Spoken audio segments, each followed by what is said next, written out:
नमस्कार, power trade में आपका स्वागत है। आपके साथ मैं हूं मानसी दवे और मेरी सहयोगी शरद दुबे। हम दोनों आपके साथ जुड़े हैं और यहां से 2.5 घंटे के लिए पावर पैक एक्शन आपके लिए हम लेकर हाजिर हैं।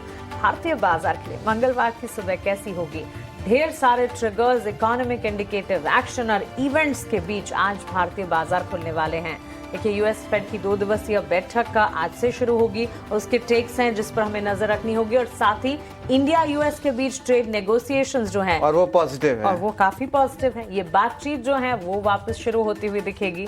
और इसके अलावा भारतीय बाजार के अपने ढेर सारे ट्रिगर्स, इस वक्त विदेशी बाजार से संकेत कैसे लग रहे हैं से लेकर भारतीय बाजार के लिए दशा दिशा तस्वीर कैसी है और आपको क्या करना चाहिए, सब कुछ हम आपके सामने रखेंगे। और इस बुलेटिन की शुरुआत में 4 बड़े ट्रिगर्स आपको बता देते हैं जिसके इर्द गिर्द आज बाजार जो है वो ट्रेंड करते नजर आएंगे।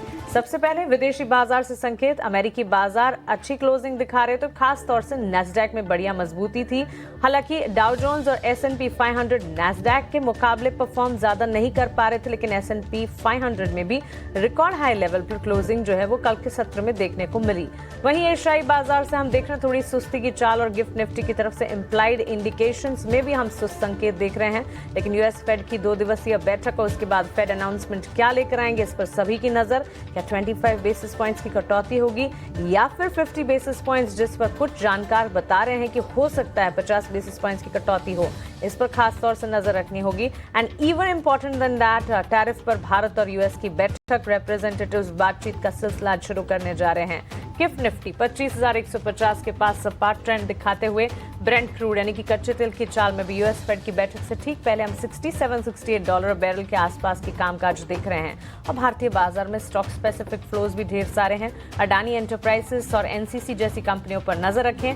बड़े ऑर्डर विंस के चलते ये स्टॉक्स आज फोकस रेडार पर रहेंगे। तो ये है बाजार के बड़े संकेत।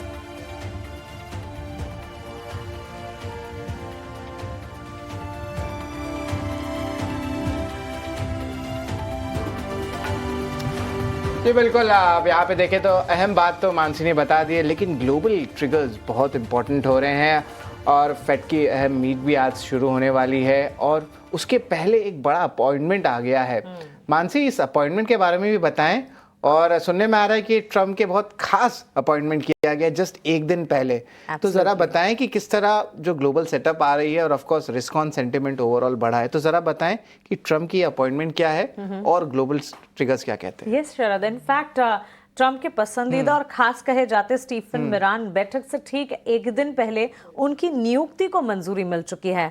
हालांकि बैठक की अध्यक्षता इस बैठक के अभी जेरोम पावेल के हाथ में ही होगी, लेकिन स्टीफन मिरान को फेडरल रिजर्व से जो नियुक्ति की मंजूरी मिलती हुई दिखी है, ये भी इंडिकेशन है एक तरह से। और इसके ठीक बाद हमने देखा कि वहां पर स्ट्रीट्स ने इसे चेयर भी किया और इस डेवलपमेंट के तहत ही हमने देखा कि यूएस के मार्केट्स में भी एक मूवमेंट जरूर देखने को मिली।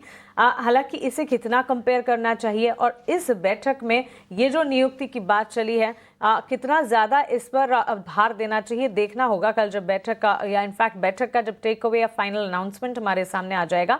लेकिन हाँ, ट्रम्प के खास कहे जाने वाले स्टीफन मिरान को फेडरल रिजर्व में नियुक्ति की मंजूरी मिल चुकी है। अमेरिकी सीनेट ने मिरान को फेडरल रिजर्व में नियुक्ति को मंजूरी दी है और इस वक्त स्क्रीन पर आप सारे इंपॉर्टेंट टेक अवेज इससे जुड़े देख रहे हैं। मिरान पर FOMC की बैठक से ठीक एक दिन पहले ही ये फैसला आता हुआ दिखा है। तो बैठक से ठीक पहले एक इंपॉर्टेंट डेवलपमेंट जिस पर खास तौर से हमें नजर रखनी चाहिए। इतना ही नहीं, फेड बैठक के टेकअवेज और क्या अनाउंसमेंट्स आएंगे इसको लेकर भी लगातार जानकार जो हैं अपनी राय हमारे सामने रख रहे हैं। देर रात आज से 2 दिनों की ये कह सकते हैं कि FOMC बैठक according to Indian standard time के हिसाब से अगर आप देखेंगे काफी इंपॉर्टेंट ये टेकअवे होगा। इनफैक्ट ग्लोबल सेंट्रल बैंक्स की बैठकों का दौर इसी हफ्ते शुरू होने वाला है और bank of England, bank of Japan के भी इंटरेस्ट रेट डिसीजंस आएंगे और यूएस फेड की तरफ से भी इंटरेस्ट रेट डिसीजंस आएंगे। तो इन तमाम पर हमें नजर रखनी है और मंथ एंड तक RBI की भी क्रेडिट पॉलिसी है जिस पर हमें नजर रखनी है। लेकिन on the face of it ये 3 बड़े इंटरेस्ट रेट डिसीजंस हैं जो कि इसी हफ्ते के लिए स्लेटेड हैं। बैठक में ब्याज दरों पर कटौती पर फैसला होने की उम्मीद है। यूएस फेड ब्याज दरों में करीब 25 बेसिस पॉइंट्स की कटौती का ऐलान कर सकती है, ज्यादातर जानकार ये मान रहे हैं। लेकिन कुछ जानकार ये भी कह रहे हैं कि शायद 50 बेसिस पॉइंट्स की कटौती भी आ सकती है, लेकिन बहुत कम है अब रेशो जो कह रहे हैं कि 50 बेसिस पॉइंट्स की कटौती आएगी। ज़्यादातर यही मानना है कि 3 कट्स साल के दरमियान देखे जाएंगे 25 बेसिस पॉइंट्स ईच के। तो all in all 75 basis points rate कटौती की उम्मीद यहाँ पर सारी जो आने वाली 3 बैठक हैं उनसे लगाई जा रही हैं। अभी अमेरिका में ब्याज दरों की रेंज की अगर बात करें तो 4.25% से 4.5% है और इस साल ब्याज दरों में कुल 3 कटौती की संभावनाएं हैं। अब आ जाते हैं विदेशी बाजार के संकेतों से। सबसे पहले गिफ्ट निफ्टी की तरफ से इम्प्लाइड ओपन इंडिकेशन आप अपने स्क्रीन पर देख रहे हैं, जो कि 25,160 के लेवल्स पर हल्की फुल्की कह सकते हैं कि एक सुस्ती वहां पर नजर आ रही है, लेकिन 25,159 यानी कि 25,100 के लेवल के पार तो हम देख ही रहे हैं। देखते हैं भारतीय बाजार के लिए इम्प्लाइड इंडिकेशंस कितने ज़्यादा कारगर या कितने ज़्यादा इम्पैक्टफुल नजर आते हैं, क्योंकि अगर इनकी माने तो 25,157 के लेवल्स 25,100 तक के लेवल्स में नजर आ ही सकते हैं। लेकिन कल का सत्र वॉलेटाइल रहा था, जिसे हमें नहीं भूलना है। यूएस के मार्केट्स की अगर बात करें, अच्छा दिन था कल का सत्र। डाउ और एसएनपी में मजबूती दिखी, लेकिन उससे भी ज्यादा मजबूती हमने नैस्डैक में देखी। टेक्नोलॉजी हैवी इंडेक्स है, वहां पर अल्फाबेट, टेस्ला जैसी कंपनियां हैं जो कि काफी बेहतर प्रदर्शन कर रही है। 3-4% तक की तेजी इन वन सेशन इटसेल्फ हमने देखी। एक ही सेशन के दरमियान इतनी बढ़िया तेजी देखने को मिली इन तमाम स्टॉक्स में, और इसी के चलते हमने देखा कि काफी हद तक मूवमेंट जो है टुवर्ड्स पॉजिटिविटी देखने को मिली, और अक्रॉस इंडिसेस अगर आप देखें मजबूती का रुझान रहा। एशियाई बाजार सुस्त संकेत दिखा रहे हैं, कोई खास बड़ी तेजी नहीं, कोई खास बड़ी मंदी भी नहीं, लेकिन जापान के बाजार निक्केई में करीब 30 अंकों की मजबूती पाएंगे आप। कोरिया के बाजार कॉस्पी में करीब 1% की बढ़त पर कारोबार है, लेकिन बड़ा एक्शन जैसे यूएस अमेरिकी बाजार में देखने को मिला, वैसा फिलहाल एशियाई बाजार में शुरुआत पर तो नजर नहीं आ रहा है। देखेंगे कितना डेवलप होते हैं बाजार ड्यूरिंग दिस सेशन। और अन्य संकेतों की अगर बात करें, नए रिकॉर्ड पर सोना देखने को मिला है। सुरक्षित निवेश के तौर पर वॉलेटाइल मार्केट्स में तो सोने चांदी की चाल काफी अच्छी होती है, लेकिन इस वक्त भी जहां मार्केट को एक डायरेक्शन मिला है, स्टिल हम देख रहे हैं कि गोल्ड, सिल्वर, प्रेशियस मेटल्स जो हैं काफ़ी अच्छा एक्शन दिखा रहे हैं। और सिल्वर तो आउट परफॉर्म कर ही रही थी, लेकिन कल के सत्र में विदेशी बाजार में गोल्ड में हमने रिकॉर्ड लेवल्स देखे हैं। कॉमिक्स पर दाम $3,720 के आसपास नजर आएंगे। वहीं भारतीय बाजार में भी एक्शन पैक कामकाज आप देख पाएंगे सोने चांदी की चाल पर। ब्रेंट क्रूड की अगर बात करें, फेड दरों के फैसले से ठीक पहले हम देख रहे हैं बॉन्ड यील्ड, कच्चे तेल की चाल, कमोडिटी मार्केट पर एक इम्पैक्ट है, कॉशियस आउटलुक भी है। $67-68 बैरल के आसपास कामकाज वहां पर देखने को मिला है। और खास तौर से अगर आप देखेंगे फेड के दरों पर फैसले से ठीक पहले यूएस 10 ईयर बॉन्ड यील्ड जो है 4% के लेवल पर है, और डॉलर इंडेक्स 97 के लेवल्स पर इंटैक्ट नजर आ रही है। सो ऑल इन ऑल ज्यादा तो मैं कहूंगी शरद के मिले जुले संकेत है, क्योंकि अमेरिकी बाजार जो है वो बेहतर क्लोजिंग दिखा रहे थे। कल दोपहर यूरोपीय मार्केट्स की भी शुरुआत अच्छी थी और क्लोजिंग भी ठीक ठाक रही, लेकिन इस सुबह हम देख रहे हैं गिफ्ट निफ्टी में हल्की सुस्ती, और एशियाई बाजार कोई खास बड़ा मोमेंटम नहीं दिखा रहे हैं, लेकिन मिले जुले संकेत कहे जाएंगे विदेशी बाजार से। ये बिल्कुल मिले जुले संकेत है, और most of the asset classes भी जो है थोड़ा पॉज ले रहे हैं। Of course risk on sentiment तो बढ़ा ही हुआ है मानसी और देखा जाए तो हमारे डोमेस्टिक क्यूज भी जो है थोड़े दिन में जो है 22 तारीख से जीएसटी रेट की जो है आप कह सकते हैं इम्प्लीमेंटेशन आएगा, फेस्टिव सीजन आएगा, और हम देख रहे हैं कि जो कंज्यूमर स्पेस है उनकी जो financing companies already buying start हो गई है, स्टॉक्स में अच्छी रैली आ रही है। तो नेट नेट जो है कहेंगे कि बातचीत चल रही है। आपने कहा प्रेसिडेंट शीपिंग का भी जो है बातचीत स्टार्ट हो जाएगा थोड़े दिन में डोनाल्ड ट्रंप के साथ। हाँ, ये 19 सितंबर को स्लेटेड है चाइना और अमेरिका के बीच बातचीत जो है, और इनफैक्ट एशियाई बाजार पर भी एक तरह से कह सकते हैं कि इम्पैक्ट जो है आना शुरू हो जाएगा, बिकॉज ये जो बातचीत का दौर शुरू होगा, इनफैक्ट स्ट्रीट से पसंद भी कर रहा है कि अब डोनाल्ड ट्रंप जो है बाकी देशों के साथ वापस से नेगोशिएशंस पर बातचीत कर रहे हैं। इंडिया के साथ तो है ही, और साथ साथ राष्ट्रपति शी जिनपिंग से बात करेंगे डोनाल्ड ट्रंप से। इंपॉर्टेंट डेवलपमेंट जो कि 19 सितंबर के लिए स्लेटेड हैं। लेकिन आगे बढ़ेंगे शरद, और अब एडिटर्स टेक का वक्त हो चला है। तो चलिए एडिटर्स टेक और बाजार के लिए ये सारे संकेत कैसे नजर आ रहे हैं, आपके लिए आज स्ट्रैटेजी क्या होनी चाहिए, ये जानना बेहद जरूरी है, क्योंकि ये सारे ट्रिगर्स हैं, लेकिन इन ट्रिगर्स का इम्पैक्ट हमारे बाजार पर कैसा होगा समझ लेते हैं। सजीत मंगत हमारे साथ senior executive editor ET now Swadesh के जुड़ गए हैं। Sajeet sir, good morning. सबसे पहले एफआईएस डीआईएस के एक्शन से ही शुरुआत करना चाहूंगी। एक हाथ दिन की खरीदारी आती है और उसके बाद एफआईएस वापस से लौट जाते हैं। डीआईएस हालांकि संभाल रहे हैं, कैसे देख रहे हैं एफआईएस डीआईएस की पोजीशनिंग आप? देखिए कल भी अगर हमने देखा तो एफआईएस नेट सेलर्स रहे थे और डीआईएस नेट बायर्स रहे थे, और ये कारण है कि मार्केट यहाँ से ऊपर जा भी नहीं रहा है। 25,000 के ऊपर एक बेस बनते हुए दिख रहा है, और वो एक बार बेस सॉलिड बेस बन जाता है तो फिर यहाँ से आगे की जर्नी जो होती है वो इस निफ्टी की रहेगी। तो जब भी कल भी देखा हमने 25,100 के ऊपर काफ़ी सेलिंग देखने को मिली और थोड़ा बहुत मार्केट उसके नीचे बंद हुआ। अगर आप देखेंगे निफ्टी लार्जली अंडर परफॉर्मर रहा है ब्रॉडर इंडाइसेस के कंपेयर टू मींस अगर आप देखें स्मॉल कैप और मिड कैप, ये दो इंडाइसेस काफ़ी बड़े हैं सितंबर में, और वहाँ उसके कंपेयर निफ्टी काफ़ी अंडर परफॉर्म रहा है। और इसका एक कारण ये है कि एक वैल्यूएशन एक कारण है, और लैक ऑफ अर्निंग्स ट्रिगर वो दूसरा कारण है। निफ्टी अभी भी 20-21 टाइम्स देख रहा FY26 अर्निंग्स में चल रहा है, और आगे जाके जो अर्निंग्स आने की उम्मीद है वो सारे के सारे क्योंकि FY26 में ज़्यादा अर्निंग्स ग्रोथ नहीं होने की उम्मीद है, उसकी वजह से जो मार्केट उसको होल्ड कर रहा है इस लेवल पे। और वही एक कारण है कि अगर निफ्टी का वैल्यूएशन देखिए आप एशियन पीएस के साथ, जहाँ पर पैसा जा रहा है एफआईएस का, उसके कंपेयर निफ्टी अभी भी रिचली वैल्यूड कहेंगे हम उसको। सो इस वक्त अगर हम देखें तो मार्केट 25,000 के ऊपर कंसोलिडेट करने की कोशिश कर रहा है, और एक बार कंसोलिडेशन होगा तो वो आगे यहाँ से बढ़ेगा। ये बिल्कुल। Good morning Sajeet sir, Sharad here. Sir एक बार यूएस मार्केट्स में जो है फेड की अहम मीट अब आने वाली है, 25 बिप्स का रेट कट का एक्सपेक्टेशन है, और कुछ और भी डेवलपमेंट्स आ रहे हैं, जिस तरह डोनाल्ड ट्रंप ने अपने लोगों को फेड में भी शामिल करने लगे हैं, और यूएस और चाइना के बीच थोड़े से ट्रेड टेंशन्स भी धीरे धीरे कम हो रहे हैं। किस तरह आप देख रहे हैं ग्लोबल क्यूज़ को, क्योंकि ये हफ्ता पूरा सेंट्रल बैंक डिसीजंस पे ही नज़र रहने वाले हैं, और किस तरह यूएस अपनी ट्रेड स्टांस बाकी कंट्रीज के साथ करते उस पर भी नज़र रहेगी। तो ज़रा बताएं सजीत सर, कैसा सेटअप लग रहा है? देखिए एक तरह से एक सेटअप जो है थोड़ा सा पॉजिटिव के तरफ उसका रुझान है। वो कारण ये है कि अगर आप संडे को देखेंगे तो डोनाल्ड ट्रंप ने एक लेटर लिखा नेटो को कि वो चाइना पे टैक्स लगाने के लिए तैयार है अगर नेटो लगाए तो।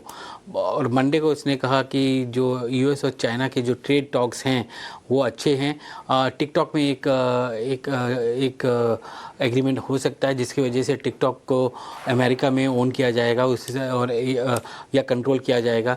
तो ये जो चीज़ें हैं वो एक अच्छे संकेत दिखाते हैं कि जो इंडिया के साथ जो उनका संबंध है वो भी इम्प्रूव हो रहा है। तो दो चीज़ें हैं, एक तो यूएस चाइना टॉक्स जो मैड्रिड में हुआ उस पर पॉजिटिव लगा उनको, और आगे जाके जो ट्रेड टॉक्स ये एक्सटेंशन होगा इसका वो पॉजिटिव है ग्लोबल मार्केट्स के लिए भी। और दूसरा जो है यूएस ट्रेड रिप्रेजेंटेटिव्स इंडिया में हैं एक दिन के लिए, जहां पर वो इंडियन ऑफिशियल्स के साथ बात करेंगे ट्रेड के ऊपर। सो वो भी एक पॉजिटिव है। इसके चलते अभी आपके अगले 3 दिन जो हैं वो सेंट्रल बैंक के दिन होंगे। आपका यूएस फेड है, बैंक ऑफ इंग्लैंड है, बैंक ऑफ जापान है, ये तीनों के जो वो हैं, उम्मीद तो यही है कि यूएस फेड 25 बेसिस पॉइंट काटेगा, और अगर उससे ज़्यादा काटेगा, जो कि ट्रंप चाहता है कि ज़्यादा काटे, तो वो एक और ट्रिगर होगा मार्केट के लिए आगे जाते हुए, और स्पेशली आईटी स्टॉक्स के लिए ट्रिगर होगा आगे जाते हुए। सो सेटअप तो अच्छा लग रहा है। एक ही चीज़ जो इंडियन मार्केट को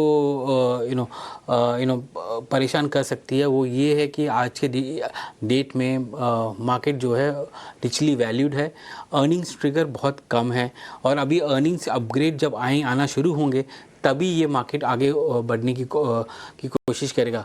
तो ये जो ट्रिगर है वो देखना पड़ेगा कि कैसे आएंगे और कहाँ से आएंगे। एक तो कंजम्पशन लेड है, और दूसरा जो है ग्लोबल क्लाइमेट की वजह से, ग्लोबल एनवायरनमेंट की वजह से अगर पॉजिटिव होता है आगे जाके ट्रेड नॉर्मलाइज हो जाता है तो वो ट्रिगर जल्दी आ जाता है अर्निंग्स पे। तो वो ये सारे जो है ये सेटअप कर रही है मार्केट को कि 25,000 पे कंसोलिडेट करे। Absolutely, thanks for that global tech sir. लेकिन अब भारतीय बाजार के लिए भी लेवल बेस्ड आज के सत्र में कामकाज और एफएनओ की पोजीशनिंग, डेरिवेटिव के फ्रंट पर पोजीशनिंग कैसी लग रही है, और निफ्टी बैंक निफ्टी के लिए फिर क्या स्ट्रैटेजी आपके हिसाब से होनी चाहिए? देखिए निफ्टी तो 25,000 के ऊपर है। कल हमने देखा कि काफ़ी पुट राइटिंग हुई थी 25,000 पे, तो 25,000 पे काफ़ी अच्छा सपोर्ट बन गया है निफ्टी के लिए।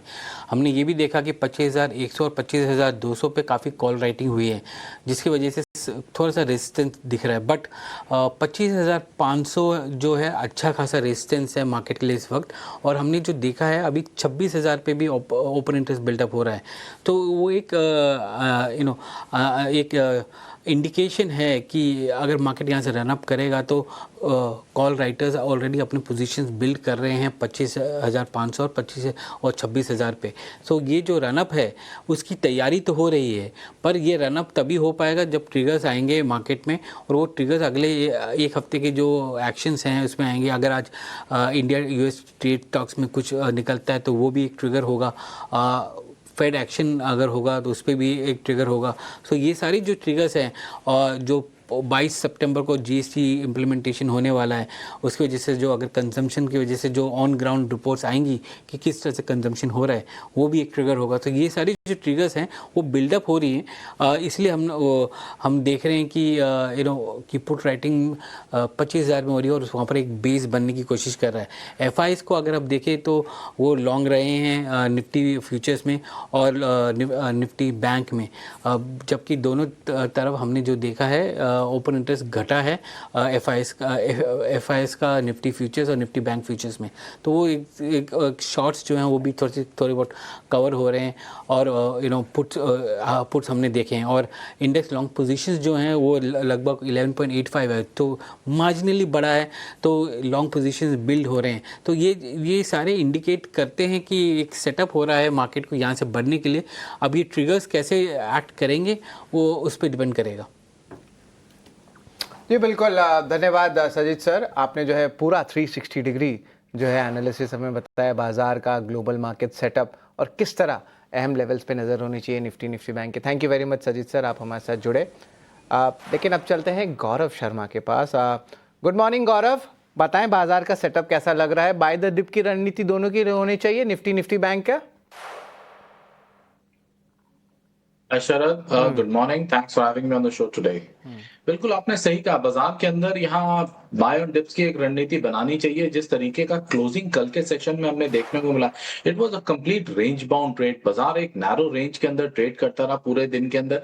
अब ये नेगेटिविटी तो इंडिकेट नहीं करता है, क्योंकि बाजार अपने पिछले कुछ स्तरों के उच्चतम लेवल्स के अराउंड पे ट्रेड कर रहा है। देयरफॉर हम वीक बिल्कुल भी नहीं है, लेकिन जिस टाइप का मोमेंटम है वो थोड़ा थकता हुआ, पेस लूज करता हुआ जरूर नजर आ रहा है बाजार। देयरफॉर अगर कोई भी डिप यहाँ से दिखता है जिसके कुछ चांसेस जरूर बन रहे हैं, तो that should be utilised to create fresh position. साथ ही साथ में जिस तरीके से अभी डेवलपमेंट सामने आ रहे हैं, यूएस ट्रेड डील के ऊपर टॉक्स होंगी अब, तो ये हफ्ता बहुत ज्यादा क्रूशियल है। तो आई थिंक हो सकता है अभी ये पर्टिकुलर हफ्ते के अंदर और एक हमारा कंसोलिडेशन फेज देखने को मिले। निफ्टी इंडेक्स अपना हायर साइड का रेंज ना तोड़े। हैविंग सेड दैट, यहाँ पे शॉर्ट बिल्कुल नहीं करना चाहिए, बाजार के अंदर स्टे पुट रहना चाहिए, थोड़ी सी पोजीशंस बाय साइड की तरफ ही इंक्लाइन रखनी चाहिए। मेरा पर्सनल व्यू ये है कि हमें स्टॉक स्पेसिफिक रहे तो ज्यादा अच्छा है। हो सकता है अगर यूएस वाली ट्रेड डील क्लियर हो जाए तो हमें स्टॉक स्पेसिफिक मूव एक अच्छा मिल जाए यहाँ से, जिसके पूरे चांसेस हैं। बाजार के अंदर 25,400 के ऊपर निफ्टी निकलता है तो 700-800 तक का भी मूव दिखाने के पूरे चांसेस हैं क्विकली। एब्सोल्युटली। तो चलिए, इंडेक्स पर तो एक नजरिया हमने आपसे जाना, लेवल बेस्ड कामकाज है और इस पर खास तौर से नजर रखेंगे। लेकिन गौरव, गुड मॉर्निंग। बाजार खुलने से पहले कौन से स्टॉक्स हैं, ट्रेडिंग आइडियाज आज क्या सुझाने वाले हैं आप? Yes Mansi, good morning. पिछले सप्ताह के साथ ही मैं आज भी अपना व्यू बना के रखूंगा। मुझे पीएसयू बैंक्स अभी भी अच्छे लग रहे हैं। तो फर्स्ट स्टॉक आज जो मैं सजेस्ट करने जा रहा हूं वो अपना पीएसयू बैंक स्पेस से ही है, कैनरा बैंक। करंट लेवल पे बाय की सलाह है और यहां से मैं उम्मीद कर रहा हूं इस शेयर के अंदर एक अच्छा मोमेंटम कंटिन्यू करेगा। एंड 112.50 के आसपास का इसका कल का क्लोजिंग था। आई एम एक्सपेक्टिंग 118 तक के लेवल्स रहेगा। स्टॉप लॉस भी बहुत ही छोटा है, 110 के स्टॉप लॉस के साथ हम इस स्टॉक को बाय कर सकते हैं। दूसरा शेयर जो मैंने चुना है आज के लिए वो होटल स्पेस से है, मुझे खासी अच्छी लगती है स्पेस, और गोइंग अहेड आने वाले 2 क्वार्टर्स के लिए हम देखते भी हैं winter season is generally good for the hotel industry. Indian hotel पे बाय की सलाह रहेगी, 790 का क्लोजिंग था, करंट लेवल पे मैं बाय की सलाह देता हूं। इंडिया की सबसे बड़ी होटल चेन है ताज ग्रुप कंपनी है ये, 775 का स्टॉप लॉस और 830 तक के नियर टर्म टारगेट्स मैं सजेस्ट कर रहा हूं इसके अंदर। ऑल्दो मेरा व्यू इस स्टॉक के अंदर थोड़ा लंबी अवधि का है, बट फिलहाल के लिए नियर टर्म टारगेट्स 830 के नजर आते हैं। एब्सोल्युटली। तो चलिए, ये है ट्रेडिंग आइडियाज और होटल स्पेस पर, इन पर्टिकुलर इंडियन होटल्स पर एक नजरिया बनता हुआ खरीदारी के मौके, और यहाँ से एब्सोल्युटली आने वाले दिनों में डिमांड में बढ़त नजर आएगी। फेस्टिवल सीजन और उसके ठीक बाद वेकेशन सीजन, तो डिमांड में एब्सोल्युटली बढ़त नजर आ सकती है। और इनफैक्ट लेवल्स जो है, स्ट्रैटेजी जो सुझा रहे हैं गौरव, उस पर खासतौर से फोकस करिएगा। कैनरा बैंक पर भी नजर रखें। इनफैक्ट आज बैंक्स एंड फाइनेंशियल्स पर भी इंपॉर्टेंट ब्रोकरेज रिपोर्ट्स आई हैं, जो कि बुलेटिन में आगे हम आपके सामने रखेंगे। और हमारे एक्सपर्ट के रेडार पर भी बैंक्स एंड फाइनेंशियल से जुड़े हुए कुछ स्टॉक्स हैं जिस पर आपकी नजर होनी चाहिए। तो चलिए, बाजार का सेटअप, विदेशी बाजार से संकेत, इंडेक्स पर स्ट्रैटेजी और साथ ही स्टॉक स्पेसिफिक ट्रेडिंग आइडियाज भी बताना हमने आपको शुरू कर दिए हैं। लेकिन इन सबके साथ साथ खबरों के दम पर एक्शन कहां पर है, कौन से थीम्स आज चल सकते हैं, ये सारी चीजें आपके लिए जानना बेहद जरूरी है, क्योंकि वो जब जानेंगे तभी आपकी तैयारी पूरी होगी। और ब्रोकरेज रिपोर्ट्स भी आपके लिए जानना जरूरी है, सो दैट आप बिल्कुल तैयार हो जाएं बाजार खुलने से ठीक पहले, और आप अपने ट्रेड्स और पोर्टफोलियो मैनेजमेंट को स्ट्रैटेजाइज कर पाएं। खबरों वाले शेयर्स की जहां हम बात करें, शरद, इनफैक्ट कल जो थीम्स की आप बात कर रहे थे, डिफेंस पर आपने अपना नजरिया रखा कि हो सकता है स्टॉक में एक मूवमेंट, सेक्टर में मूवमेंट आए। इंटरेस्ट रेट सेंसिटिव स्टॉक्स की बात कर रहे थे आप, capital goods space and if I am not wrong railway पर भी आपने अपना नजरिया रखा। ये 4 सेक्टर्स थे, वो सब चले थे। अब आज बताइए क्या चलेगा। ये बिल्कुल मानसी, आज इंटरेस्ट रेट सेंसिटिव स्टॉक्स आज भी चलेगा। Gold financing companies record high level पे गोल्ड है, उस पे चलेगा। लेकिन आज जो है, जो ट्रेड रिलेटेड स्टॉक्स है वो फोकस में रहेंगे। क्यों? इंडिया और यूएस के ट्रेड टॉक स्टार्ट होने वाले हैं, तो ये 3-4 चीज़ पे नज़र ज़रूर रखें। और ऑफ कोर्स आईटी सेक्टर में भी थोड़ी जो सेल ऑफ देखने मिल रही है, जो लास्ट वीक जो बाउंस देखने मिला था, तो शॉर्ट्स आ रहे हैं। लेकिन चलिए स्टॉक स्पेसिफिक रखते हैं डिस्कशन, बिकॉज आज जो है सेक्टर स्पेसिफिक तो हमने आपको बात कर लिया, लेकिन स्टॉक स्पेसिफिक ज़्यादा मूव्स देखने मिलेगा ऐसे साइडवेज मार्केट में। एनसीसी को 2090 करोड़ रुपए का जो है एक बड़ा ऑर्डर आया है बिहार गवर्नमेंट से, वाटर रिसोर्स डेवलपमेंट डिपार्टमेंट से। जाइडस लाइफ साइंस की बात करें तो उनकी जो पेट ब्रांड है, उन्होंने यूरिनरी और हार्ट केयर ट्रीटमेंट प्रोडक्ट्स कुत्ते और बिल्लियों के लिए जो है लॉन्च किया है। ये हाई मार्जिन प्रोडक्ट्स होते हैं, नीश होते हैं, बट इस पर ध्यान ज़रूर रखें। मारुति सुजुकी के लिए पॉजिटिव न्यूज़ फ्लो है, एग्रेसिव प्राइसिंग कर रहे हैं कॉम्पैक्ट एसयूवी में। इन्होंने इंट्रोडक्टरी प्राइस लॉन्च किया है विक्टोरिस का, 10.5 लाख से शुरू होने वाले हैं, 22 तारीख से शुरू होगा। और इसका जो कंपटीशन है ये बहुत इंपॉर्टेंट है, हुंडई का क्रेटा, टोयोटा का सेल्टॉस, वॉल्क्सवैगन का टाइगन, तो ये बहुत इंपॉर्टेंट रहेगा। इस लॉन्च पे जो है हमारी नज़र रहेगी। स्टॉक के लिए पॉजिटिव रहेगा आज स्टार्टिंग ऑफ द ट्रेड पे। मिश्र धातु निगम को 136 करोड़ रुपए का ऑर्डर आया है, सेंटिमेंटली पॉजिटिव है। वही जेएसडब्ल्यू इंफ्रा के लिए भी बात करें तो पोर्ट अथॉरिटी ऑफ कोलकाता के साथ इन्होंने ऑर्डर लिया है और एक कंसेशन एग्रीमेंट 30 साल के लिए साइन किया गया है। अदानी एंटरप्राइजेस के लिए बहुत बड़ा ऑर्डर आया है। रोपवे प्रोजेक्ट सोनप्रयाग और केदारनाथ के बीच जो है लाने वाले हैं, और इस पे लगभग 4080 करोड़ का निवेश हुआ जाएगा। थायरोकेयर की बात करें तो नेगेटिव है। इनकी जो होल्डिंग कंपनी है एपीआई होल्डिंग्स, इन्होंने डेट रिकंस्ट्रक्शन किया है। अब इसके कारण जो प्लेज है वो 61% स्टेक जो है वो प्लेज हो जाता है, तो यहाँ पे ऑफकोर्स प्लेजिंग बढ़ जाएगी। कैनरा बैंक के लिए पॉजिटिव है, सेबी ने अप्रूवल दे दिया आईपीओ प्रपोजल का कैनरा रोबेको एसेट मैनेजमेंट, यानी कि उनकी म्यूचुअल फंड बिजनेस को लिस्टिंग करने के लिए। तो वैल्यू अनलॉकिंग आपको कैनरा बैंक में देखने मिल सकती है। और हमने आपको बता भी दिया था, मानसी से डिस्कस भी कर रहे थे कि जो पीएसयू बैंक्स है यहाँ पे अच्छी बाइंग भी देखने मिल रही है इन सारे काउंटर्स में। न्यूवोका विस्टास की बात करें तो 1200 करोड़ रुपए रेज करने वाले हैं कन्वर्टेबल डिबेंचर्स के द्वारा। और आखिरी स्टॉक जिस पे आपकी नज़र होनी चाहिए वो है गोदावरी पावर इस्पात। लास्ट ट्रेडिंग सेशन स्टॉक में बड़ा उछाल ऑलरेडी देखने मिल चुका है, स्टॉक लगभग 10% ऊपर था कल। और अब जो है बोर्ड मीट होने वाला है 18 सितंबर को, जहाँ पे फंड रेज करने वाले हैं इक्विटी सेगमेंट के जरिए। तो ये खबरों वाले शेयर्स है, इस पे जो है हमारी नज़र रहेगी। स्टॉक स्पेसिफिक मूव ज़्यादा आपको देखने मिलेगा। और ऑफ कोर्स गौरव, आपसे एक बार बात करना चाहूँगा खास करके मारुति सुजुकी को लेके। पोजिशनरी कॉल्स अभी भी बुलिश नज़रिया जो है मोस्ट ऑफ द एनालिस्ट का बन रहा है। और आज एक बहुत पॉजिटिव न्यूज़ फ्लो आया है, एकदम एग्रेसिव प्राइसिंग कर रही है कॉम्पैक्ट एसयूवी में। ज़रा आपकी राय लेना चाहूँगा। और थोड़ा लॉन्ग टर्म कॉल अगर पोजिशनली चार्ट्स पे देखें तो क्या लग रहा है गौरव आपको मारुति सुजुकी पे? Hi Sharad, good morning. Good morning. I think गाड़ी निकल चुकी है, एक अच्छा मूव ऑलरेडी देखने को मिल चुका है। अभी करंट लेवल्स पे तो मैं फ्रेश बाइंग की सलाह बिल्कुल भी नहीं दूंगा। I wait and watch for some more time, maybe a month और सो। थोड़ा डिप मिले इन लेवल्स पे तो ही मैं कंसिडर करूंगा। इट इज एक अच्छा अपमूव आ गया है, स्टेलर अपमूव आया है। 13,000 से 15,500 के ऊपर चल रहा है। सर्टेनली ये फ्रेश बाइंग के लेवल्स नहीं है। थोड़ा सा वेट करेंगे तो आई थिंक एक अच्छा लेवल मिल जाएगा। ऑटो इंडेक्स ने पिछले महीने भर में आउट परफॉर्म किया है, वो अभी तक कंटिन्यू कर रहे हैं। यहां से हो सकता है थोड़ा बहुत और एक्सटेंशन आ जाए, बट इन लेवल्स पे I find even the good stocks to be a riskier trade. यहां से थोड़ा सा प्रॉफिट बुकिंग मिलेगा, समवॉट क्लोज टू 14,750 के करीब। वो लेवल कुछ थोड़ा सा वाजिब नजर आएगा। वहां से स्टॉप लॉस टू टारगेट का रेशियो फेवरेबल होगा। ये एक राय मारुति सुजुकी पर न्यूज़ फ्लो है, अब इम्पैक्ट कैसा नजर आएगा ये भी देखेंगे, लेकिन टेक्निकली किस तरह के सेंटिमेंट्स डेवलप हो सकते हैं ये हमारे एक्सपर्ट हमें बता रहे हैं। लेकिन अब बात करते हैं ब्रोकरेज रिपोर्ट्स की, और ब्रोकरेज रिपोर्ट्स जो आई हैं वो सारी ब्रोकरेजेस लेकर आशीषा अब हमारे साथ जुड़ गई हैं। गुड मॉर्निंग आशीषा, बताएं। बिल्कुल मानसी, गुड मॉर्निंग। तो सबसे पहले बैंकिंग सेक्टर से शुरुआत करते हैं। यहाँ पर मोतीलाल ओसवाल की रिपोर्ट आई है और इंडिविजुअल कई सारे बैंक्स पर उन्होंने ये रिपोर्ट निकाली है। उन्होंने आईसीआईसीआई बैंक पर खरीदारी की राय अभी भी बरकरार रखी है। 1670 रुपये प्रति शेयर का लक्ष्य यहाँ पर रखा है। HDFC बैंक, SBI और AU स्मॉल फाइनेंस बैंक, सभी बैंक्स पर खरीदारी की राय बरकरार। 1150 रुपये प्रति शेयर का लक्ष्य उन्होंने HDFC बैंक पर दिया है और 925 रुपये प्रति शेयर का लक्ष्य यहाँ पर SBI बैंक पर आता हुआ। उनका मानना है कि नतीजे अनुमान से काफ़ी अच्छे रहे हैं। उनका मानना है कि सभी बैंक 17% का EPS CAGR अगले कुछ सालों में रिपोर्ट कर पाएगी। तो नज़रिया काफ़ी पॉजिटिव, जिसके चलते खरीदारी की राय सभी बैंक्स पर मोतीलाल ओसवाल ने अभी भी बरकरार रखी है। इसके अलावा कैपिटल गुड्स सेक्टर पर भी मोतीलाल ओसवाल की रिपोर्ट है। उनका मानना है कि ट्रांसमिशन पाइपलाइन अभी भी काफ़ी स्ट्रॉन्ग है। ऑर्डर बुकिंग अगले कुछ क्वार्टर्स में काफ़ी अच्छी रह सकती है। KEC इंटरनेशनल और कल्पतरू प्रोजेक्ट्स के मैनेजमेंट के साथ उन्होंने बातचीत की और उनका मानना है कि ट्रांसमिशन ऑर्डरिंग पाइपलाइन अभी ही नहीं अगले कुछ सालों तक काफ़ी अच्छी रह सकती है, जिसके चलते कल्पतरू प्रोजेक्ट्स पर उन्होंने खरीदारी की राय रखी है। 1450 रुपये प्रति शेयर का लक्ष्य रखा है और इसी के साथ KEC इंटरनेशनल पर न्यूट्रल की रेटिंग 950 का लक्ष्य।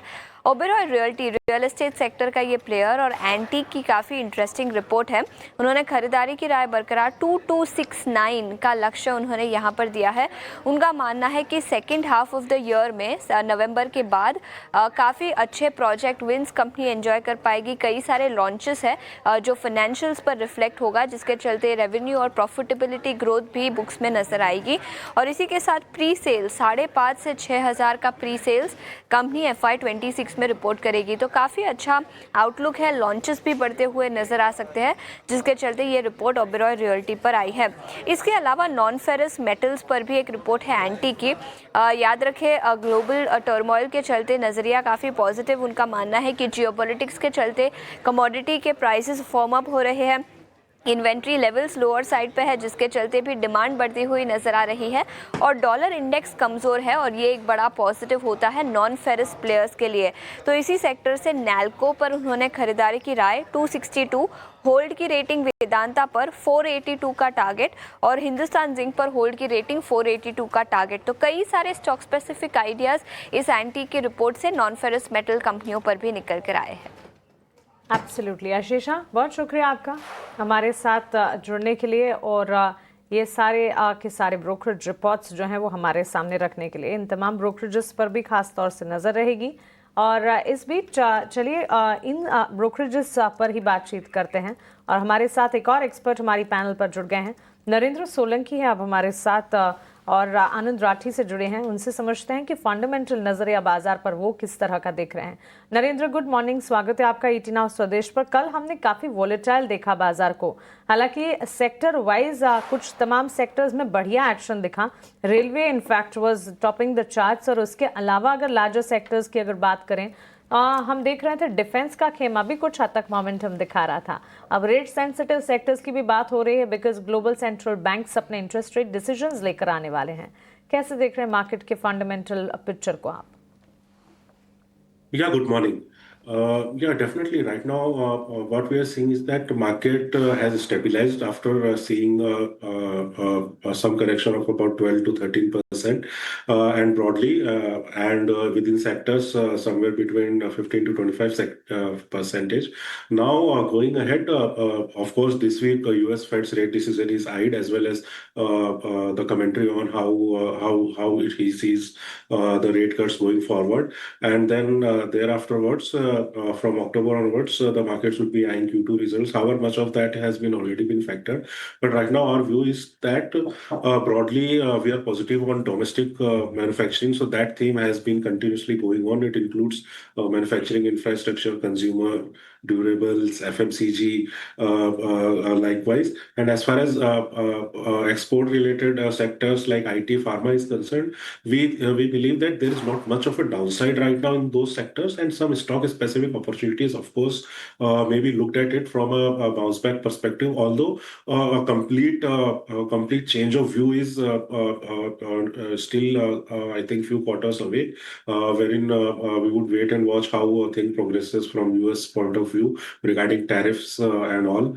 Now, coming to the railways and defense sectors, I think much of the correction has already happened, and few stock-specific valuations have also come down quite significantly. Coming to the ordering activity, it has been continuously picking up since last few quarters, and the outlook for medium to long terms remains strong. But yeah, of course, one must have a long-term idea in these particular two sectors, because they are slow on the execution side generally, because of a lot of large orders are into the pipelines. So one must have an outlook of at least 3 to 5 years for going long in these sectors right now.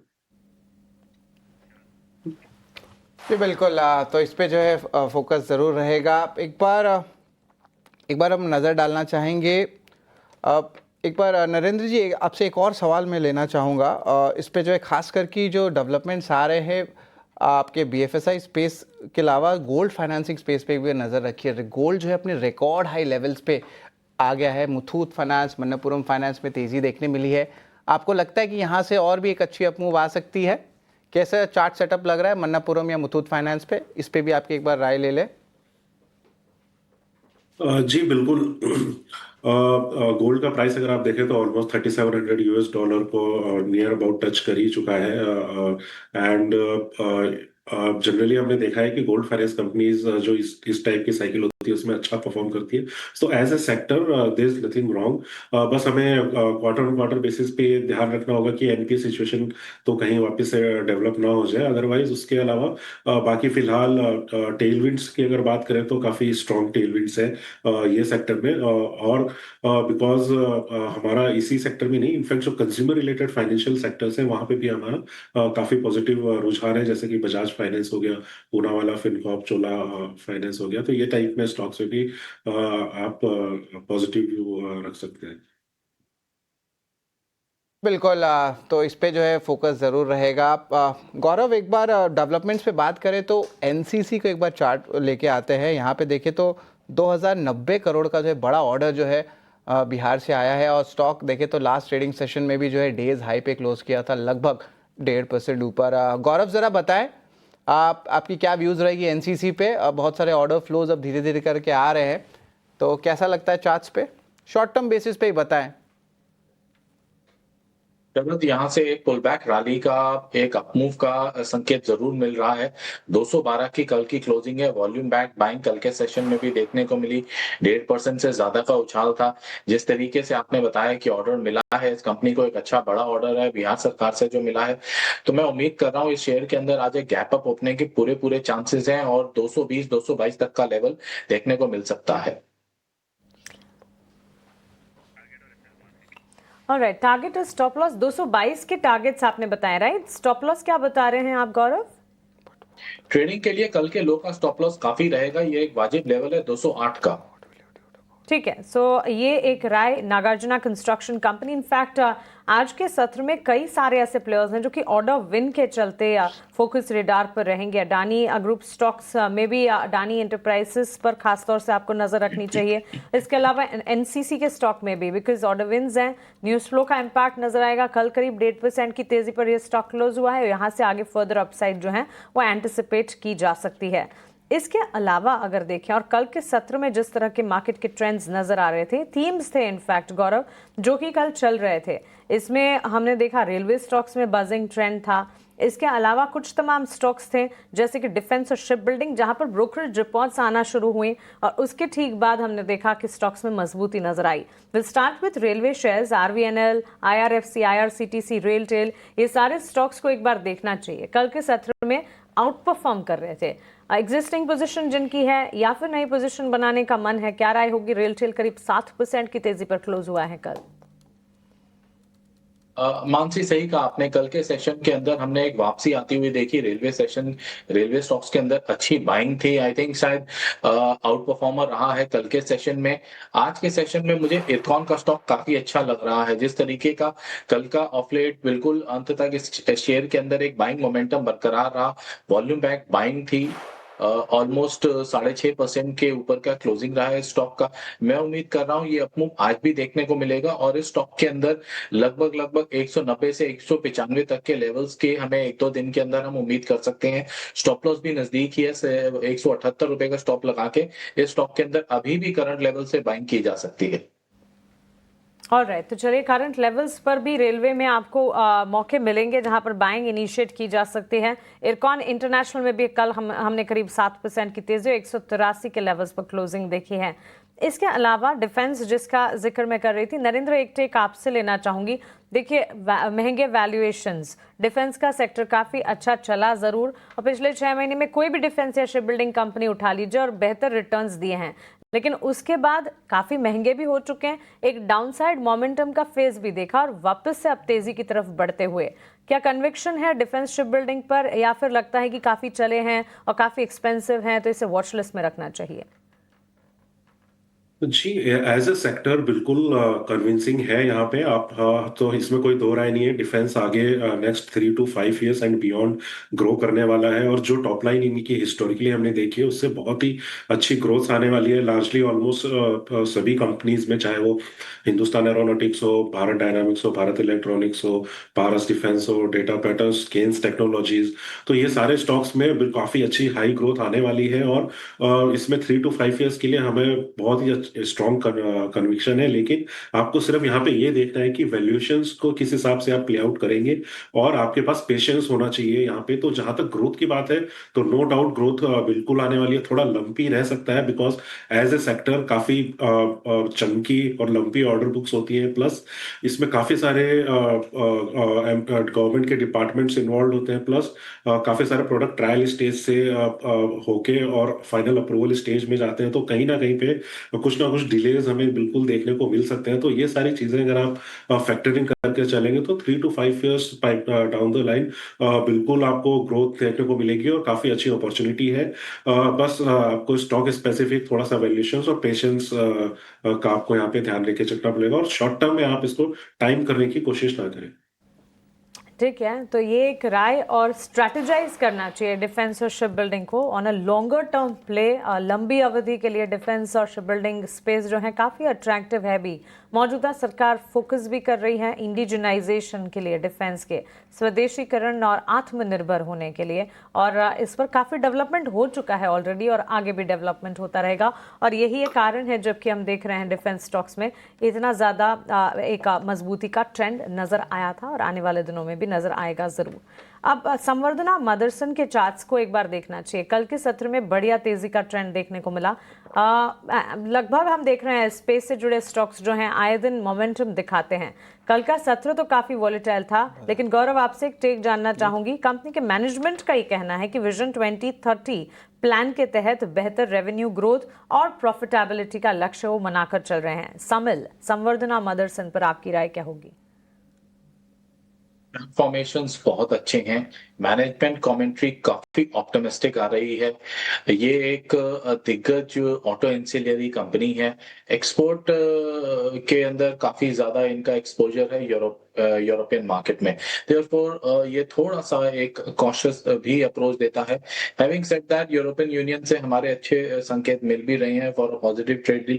जिस तरीके से movement इस stock के अंदर पिछले कुछ सत्रों में हमने देखने को मिला है, 98-99 रुपए से सीधे सीधे 107-8 के लेवल पे कल के दिन बाइंग आते हुए बंद हुआ है।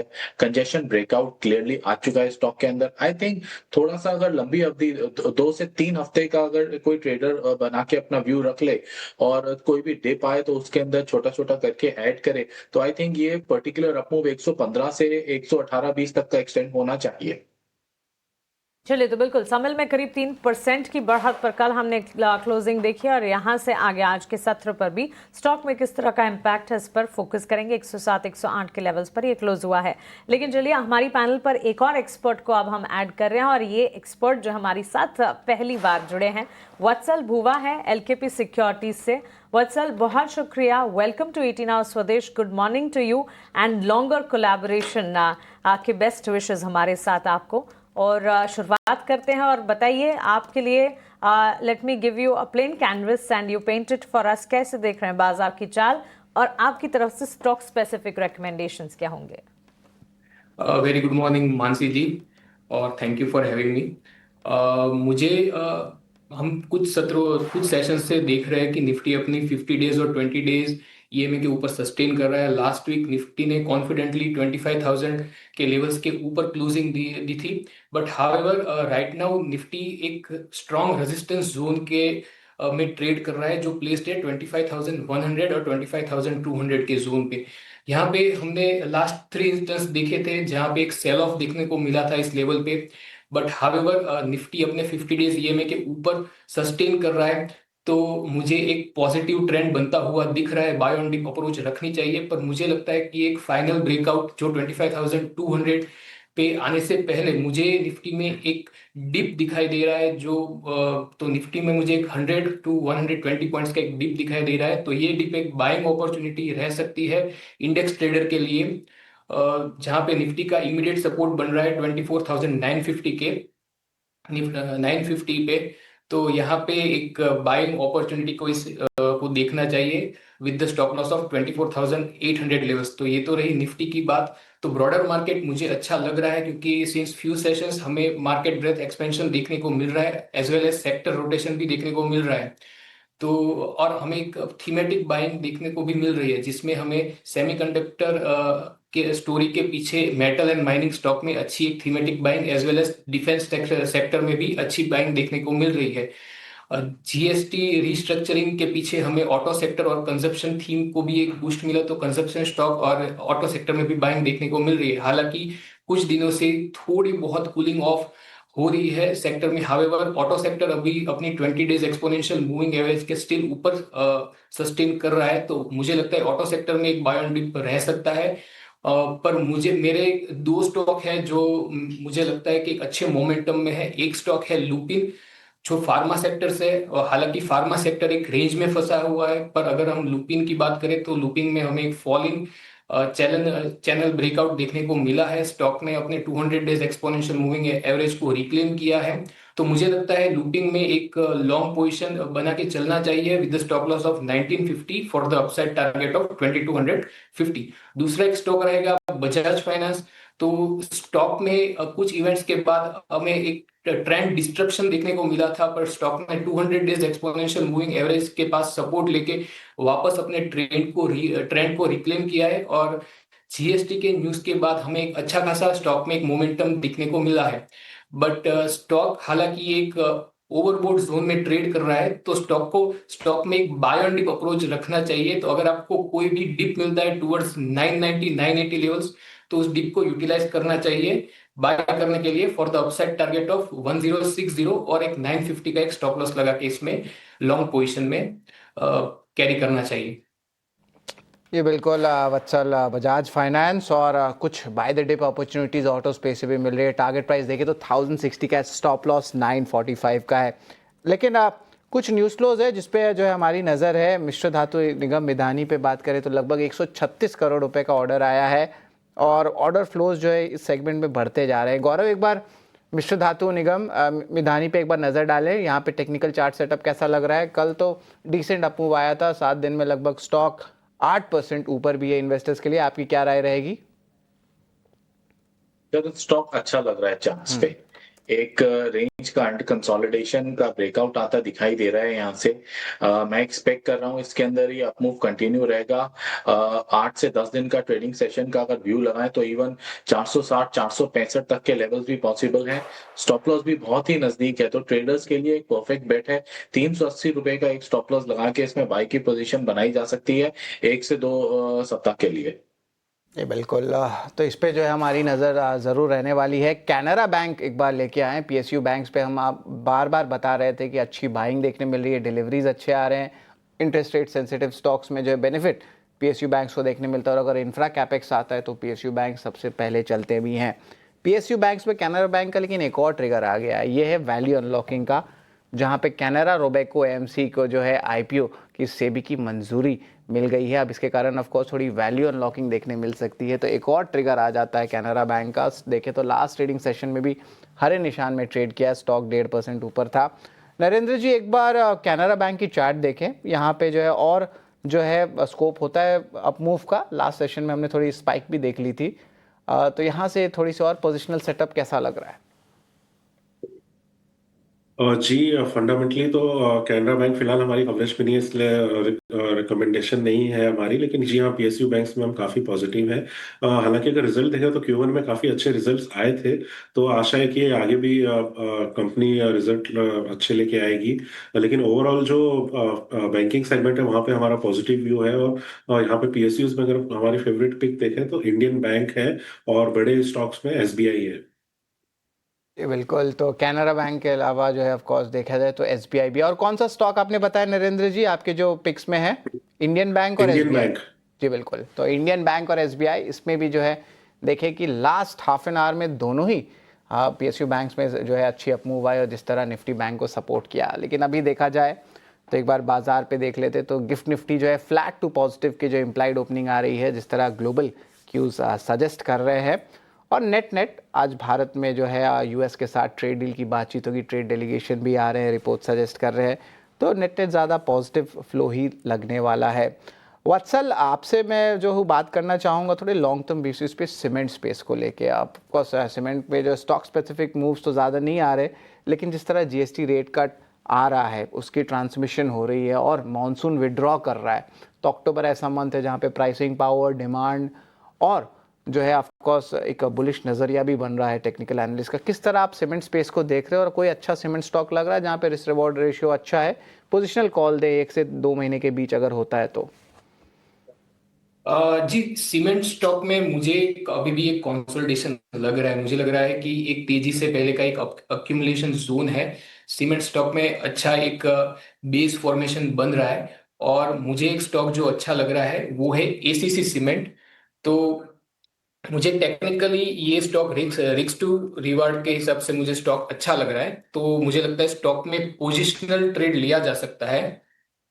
तो टारगेट में अपसाइड देख रहा हूँ 2000 के टारगेट्स देख रहा हूं, तो मुझे लगता है कि इसमें 1780 के स्टॉप लॉस के साथ 2000 के टारगेट को देखते हुए एक पोजिशनल पोजीशन बनाया जा सकता है फॉर 1 to 2 मंथ। ये बिल्कुल, तो पोजिशनल सेटअप जो है आपको सीमेंट स्टॉक्स में देखने मिल सकता है। थोड़ी ब्रोकिंग अपग्रेड्स भी आ रही है, तो पोजिशनली खेलना है तो इसी पे खेलिए। टारगेट प्राइस 2000 रुपये का, खरीदारी की राय स्टॉप लॉस 1780 का रहने वाला है। ऑफकोर्स यहाँ पे जो है हम स्टॉक्स की जो है बड़ी डिस्कशन कर रहे हैं। गौरव, एक बार जाइडस लाइफ साइंस को लेके आते हैं। एक्विजिशंस भी हो रही है ग्रुप में और उसके कारण एक अच्छी अपमूव्स देखने मिल रही है और अब ये पेट ब्रांड एक लॉन्च करेंगे urinary heart care treatment products को लेके। आप किस तरह देख रहे हैं स्टॉक को चार्ट्स में? ऑफकोर्स फार्मा स्पेस में अभी भी जो है मिले जुले संकेत आ रहे हैं क्योंकि इनकी ग्लोबल एक्सपोजर भी है। डोमेस्टिक रिलेटेड कंपनीज की बात हम अलग से करेंगे, लेकिन जाइडस लाइफ साइंस पे आपकी क्या राय रहेगी? पेट ब्रांड है, ये हाई मार्जिन प्रोडक्ट है, लेकिन टेक्निकली चार्ट्स क्या सजेस्ट कर रहे हैं? कंसोलिडेशन फेस में है कि कुछ बेस बन सकता है? शरद, यस आपने सही कहा, अभी भी pharma space is not out of the woods. काफी ज्यादा हेडविंड्स हमें नजर आ रहे हैं, therefore we are maintaining a very cautious stance. मुझे जो पर्सनली फार्मा स्पेस में स्टॉक पसंद आ रहा है दैट इज ग्लेनमार्क। लेकिन अभी हम जैसे जाइडस लाइफ साइंस की बात कर रहे हैं तो इसके अंदर भी अच्छा चार्ट फॉर्मेशन है। लॉन्ग टर्म चार्ट्स के ऊपर inverted head and shoulder clearly visible है, जिसका ब्रेकआउट आ चुका है। अगर मैं इसके ब्रेकआउट के अपसाइड टारगेट्स की बात करूं तो वो भी काफी अच्छे और इंप्रेसिव नजर आ रहे हैं। लगभग 20 से 25% के हायर साइड पे टारगेट 1250 1300 के करीब के इसके टारगेट्स नजर आ रहे हैं, लेकिन वो एक medium to long term basis पे टारगेट रहेंगे। शॉर्ट टर्म की अगर मैं बात करूं तो एक अपमूव की गुंजाइश यहाँ से 1100 के लेवल तक की मुझे दिखाई देती है। स्टॉप लॉस भी नजदीक रखना चाहिए। लगभग 1010 के अराउंड का एक स्टॉप लॉस रख के 1100 के टारगेट्स एक्सपेक्ट किए जा सकते हैं। जी बिल्कुल। तो गौरव, जाइडस लाइफ साइंस पे लगभग 1100 के जो है टारगेट प्राइस जो हम देख सकते हैं। स्टॉक स्पेसिफिक रणनीति भी जो है हमने देखा ले लिए, लेकिन आईटी स्पेस में जो है यहाँ पे कहेंगे कि थोड़ा सा जो बाइंग जो सेंटिमेंट था लास्ट वीक, अब वो धीरे धीरे घट रहा है। कल इन्फोसिस में भी जो है गिरावट देखने मिली, और ऑफ कोर्स सवाल भी उठ रहे कि जो बायबैक टैक्सेशन है क्या रिटेल के लिए बेटर रहेगा कि नहीं, तो उस पर भी जो है हम चर्चा ज़रूर करने वाले हैं। लेकिन एक बार उस चर्चा को रोकते हैं, भारतीय एयरटेल में देखें तो एक ब्लॉक डील आ गई है। लगभग 7.7 लाख शेयर्स का जो है सौदा हुआ है, और यहाँ पे देखें ब्लॉक डील बड़ा है ये आंकड़ा। हालांकि अब देखा जाए तो स्टॉक में एक अच्छी मूव और रिटर्न्स इन्वेस्टर्स को ऑलरेडी दे दिया है। वत्सल, एक बार आईटी स्पेस को थोड़ा सा जो है डिले करते हैं उसके डिस्कशन पे, लेकिन एक बार भारतीय एयरटेल पे एक चार्ट चेक ले लेते हैं कि आपकी क्या व्यू रहने वाली है। और एक देखिए पीएफसी का भी ब्लॉक डील आ गया है, तो 2 ब्लॉक डील्स आ गए हैं, एक पीएफसी का भी आया है और एक भारतीय एयरटेल का है। दोनों आपके स्क्रीन पे देखने मिला है। लगभग 12 लाख शेयर की जो सौदे पीएफसी में भी आ रहे हैं। वत्सल, पीएफसी और भारतीय एयरटेल दोनों में से जो है चार्ट सेटअप कौन सा अच्छा लग रहा है शॉर्ट टर्म के लिए, जहां पे रिस्क रिवॉर्ड रेशियो फेवरेबल है? पीएफसी ब्लॉक डील के जरिए और भारतीय एयरटेल, इन दोनों में पिक करना हो तो कौन सा पिक करेंगे वत्सल?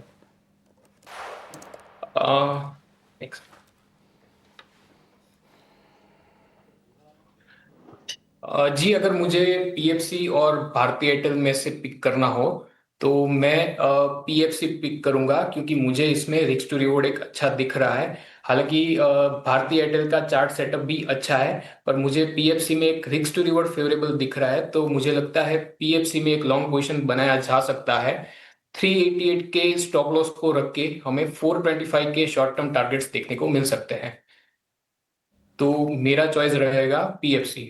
ब्लॉक डील्स के जरिए 2 सवाल पूछे, पीएफसी या भारतीय एयरटेल, और पीएफसी में जो है पिक आ रहा है वत्सल का, तो इस पे भी है नजर रखे। टारगेट प्राइस 425, स्टॉप लॉस 388 और खरीदारी की राय है। चलिए एक छोटा सा ब्रेक लेते हैं, ब्रेक के उस पार मार्केट्स लाइव रहेगा और ओपनिंग पे जो है क्या अहम ट्रेड्स होने चाहिए उस पर हमारी नजर रहेगी।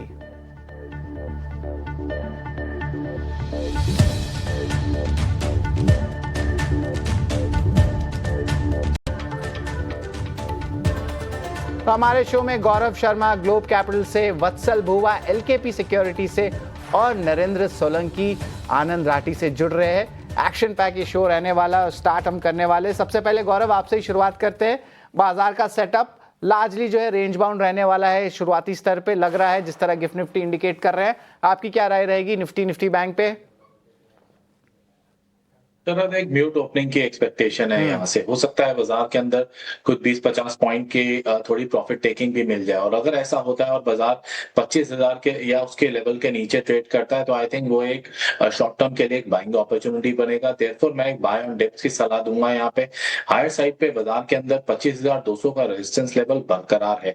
एक बार वो क्लियर हो जाएगा तो एक स्मार्ट अप मूव टुवर्ड्स 25,400 और 25,500 हमें देखने में मिलेगा। सपोर्ट्स नजदीक है, देयरफॉर मैं स्ट्रांगली बाय ऑन की अप्रोच के साथ चलूंगा। ओके, गिरावट में खरीदारी का अप्रोच, इंडिसेस पर कन्विक्शन बरकरार, बाजार के pre open levels almost settle हो जाएंगे कुछ 5-7 मिनट में। उसके बाद प्री ओपन लेवल्स पर भी फोकस करेंगे। 25,000 के लेवल्स के आसपास तो शुरुआत शायद हो जाए निफ्टी की। बैंक निफ्टी ने कल परफॉर्मेंस दिखाई थी निफ्टी के मुकाबले, और ब्रॉडर मार्केट्स ने दोनों ही निफ्टी, बैंक निफ्टी और सेंसेक्स के मुकाबले बेहतर परफॉर्मेंस दिखाई थी। सो ब्रॉडर मार्केट्स आउट परफॉर्म कर रहे थे बेंचमार्क्स को। बेंचमार्क्स में बैंक निफ्टी था जो कि बाजार को सपोर्ट करने का काम कर रहा था। अब आज के सत्र में किस तरह की ओपनिंग होगी इस पर खास हम नजर रखेंगे।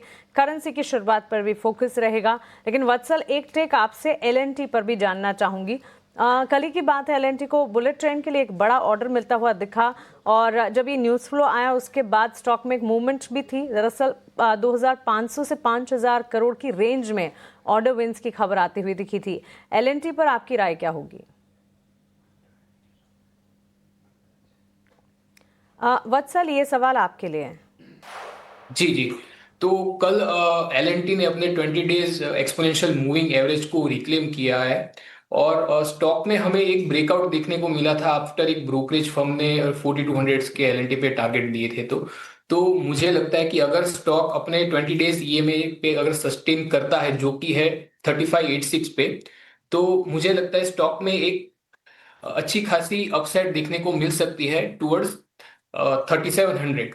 तो मुझे लगता है स्टॉक में एक लॉन्ग पोजीशन के लिए स्टॉक तैयार है। तो with favourable risk to reward ratio मुझे लगता है स्टॉक में एक बाय की पोजीशन बनानी चाहिए, और मेरा एक बुलिश व्यू इस पे बन रहा है। न्यूज़ फ्लोज हैं, और न्यूज़ फ्लोज के साथ साथ टेक्निकली भी बुलिश नजरिया हमारे एक्सपर्ट की तरफ से आपको मिल रहा है। इस बीच रुपए की शुरुआत हुई है, और 13 पैसे की मजबूती के साथ डॉलर के मुकाबले रुपया जो है वो इस वक्त खुलता हुआ नजर आ रहा है। मजबूत ट्रेंड है, और 88 रुपए के लेवल्स पर रुपए की ओपनिंग इस वक्त आप देख पाएंगे। सो डॉलर के मुकाबले रुपए में करीब 13 पैसे की मजबूती है। हमारे साथ मैन फ्रॉम मोतीलाल ओसवाल चंदन टापरिया भी अब जुड़ गए हैं। Chandan, good morning to you. It's a fresh Tuesday morning, और बाजार बस खुलने ही वाले हैं। बताएं आपकी तरफ से ट्रेड आइडियाज क्या होंगे? जी नमस्कार। देखिए, बाजार की बात करें तो निफ्टी कल के दिन एक हल्का सा डिक्लाइन देखने को मिला था, और उससे पहले 8 दिन लगातार एक पॉजिटिव स्ट्रिक बना रहा था। पिछले 2 वीक की बात करें तो 700 750 पॉइंट की रिकवरी हुई है, और अब निफ्टी कहीं ना कहीं 25,000 के साइकोलॉजिकल लेवल के आसपास थोड़ा फ्लर्ट कर रहा है। Major trend positive to range bound है, इसके लिए हल्के से डिप आएंगे तो वापस खरीदारी में तब्दील हो जाएंगे। बट अच्छी बात यह है कि मार्केट में सेलेक्टिव सेक्टर और स्टॉक वाइज काफी अच्छा मूवमेंट है। तो इतने दिन हम यहाँ पे सेलेक्टिव ऑटो, उसके बाद में डिफेंस और सेलेक्टिव कंजम्पशन रिलेटेड थीम पे हम फोकस कर रहे थे। और आज के नए आइडिया के लिए मेरा पहला ट्रेड रहेगा TI इंडिया, यानी कि ट्यूब इन्वेस्टमेंट। काफी अच्छा एक प्राइस पैटर्न देखने को मिला है। 3 दिन के कंसोलिडेशन के बाद कल एक मोमेंटम देखने को मिला था, और वैसे भी लगभग आप देखोगे तो इस काउंटर में पिछले लगभग 30-32 वीक का कंसोलिडेशन ब्रेकआउट हुआ है। पुराना जो हर्डल था 3250, वो डिसाइसिवली कल निकल के हायर बेस बने हैं। वॉल्यूम सर्ज भी यहाँ पे देखने को मिला है। डेरिवेटिव्स डेटा के हिसाब से भी यहाँ पे ओपन इंटरेस्ट एक्टिविटी एक बुलिश स्टेंस इंडिकेट कर रही है, और हम मान रहे हैं कि यहाँ पे लगभग 88 से लेकर 91% तक के रोल ओवर के चांसेस बनने चाहिए, जिस हिसाब से रोल कॉस्ट चेंज हो रही है। सो TI इंडिया पे खरीदारी की सलाह रहेगी।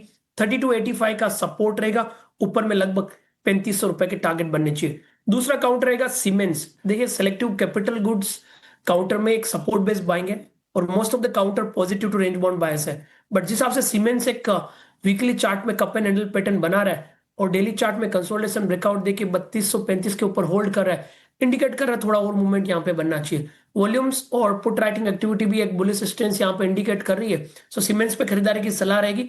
3230 का सपोर्ट रहेगा, ऊपर में लगभग 3410 तक के टारगेट सीमेंस में मिलने चाहिए। राइट, सीमेंस 3410 के टारगेट्स को ध्यान में रखें। और इसके अलावा TI इंडस्ट्रीज, ये सारे स्टॉक्स हैं जो कि बाजार खुलने से पहले हमारे एक्सपर्ट्स आपको सुझा रहे हैं, इन्हें नोट डाउन जरूर करेगा। ट्यूब इन्वेस्टमेंट्स पर 3500 तक के टारगेट्स नजर आ सकते हैं। लेकिन चलिए अब 9 के 9 रत्न की सूची आपके सामने रखते हैं, और हर रोज की तरह शरद है हमारे साथ 9 के 9 रत्न की लिस्ट लेकर। शरद, बताएं। जी बिल्कुल, सबसे पहले NCC पे नज़र रखेंगे। यहाँ पे इनको 2090 करोड़ रुपए का जो बड़ा ऑर्डर आया है बिहार गवर्नमेंट से। यहाँ पे देखें तो ये वाटर रिसोर्स डिपार्टमेंट से देखने मिला है, स्टॉक के लिए बहुत सपोर्टिव है। वही जाइडस लाइफ की बात करें तो पेट ब्रांड जो इनकी यूरिनरी और हार्ट केयर ट्रीटमेंट प्रोडक्ट्स इन्होंने लॉन्च किया है, सेंटिमेंटली पॉजिटिव है।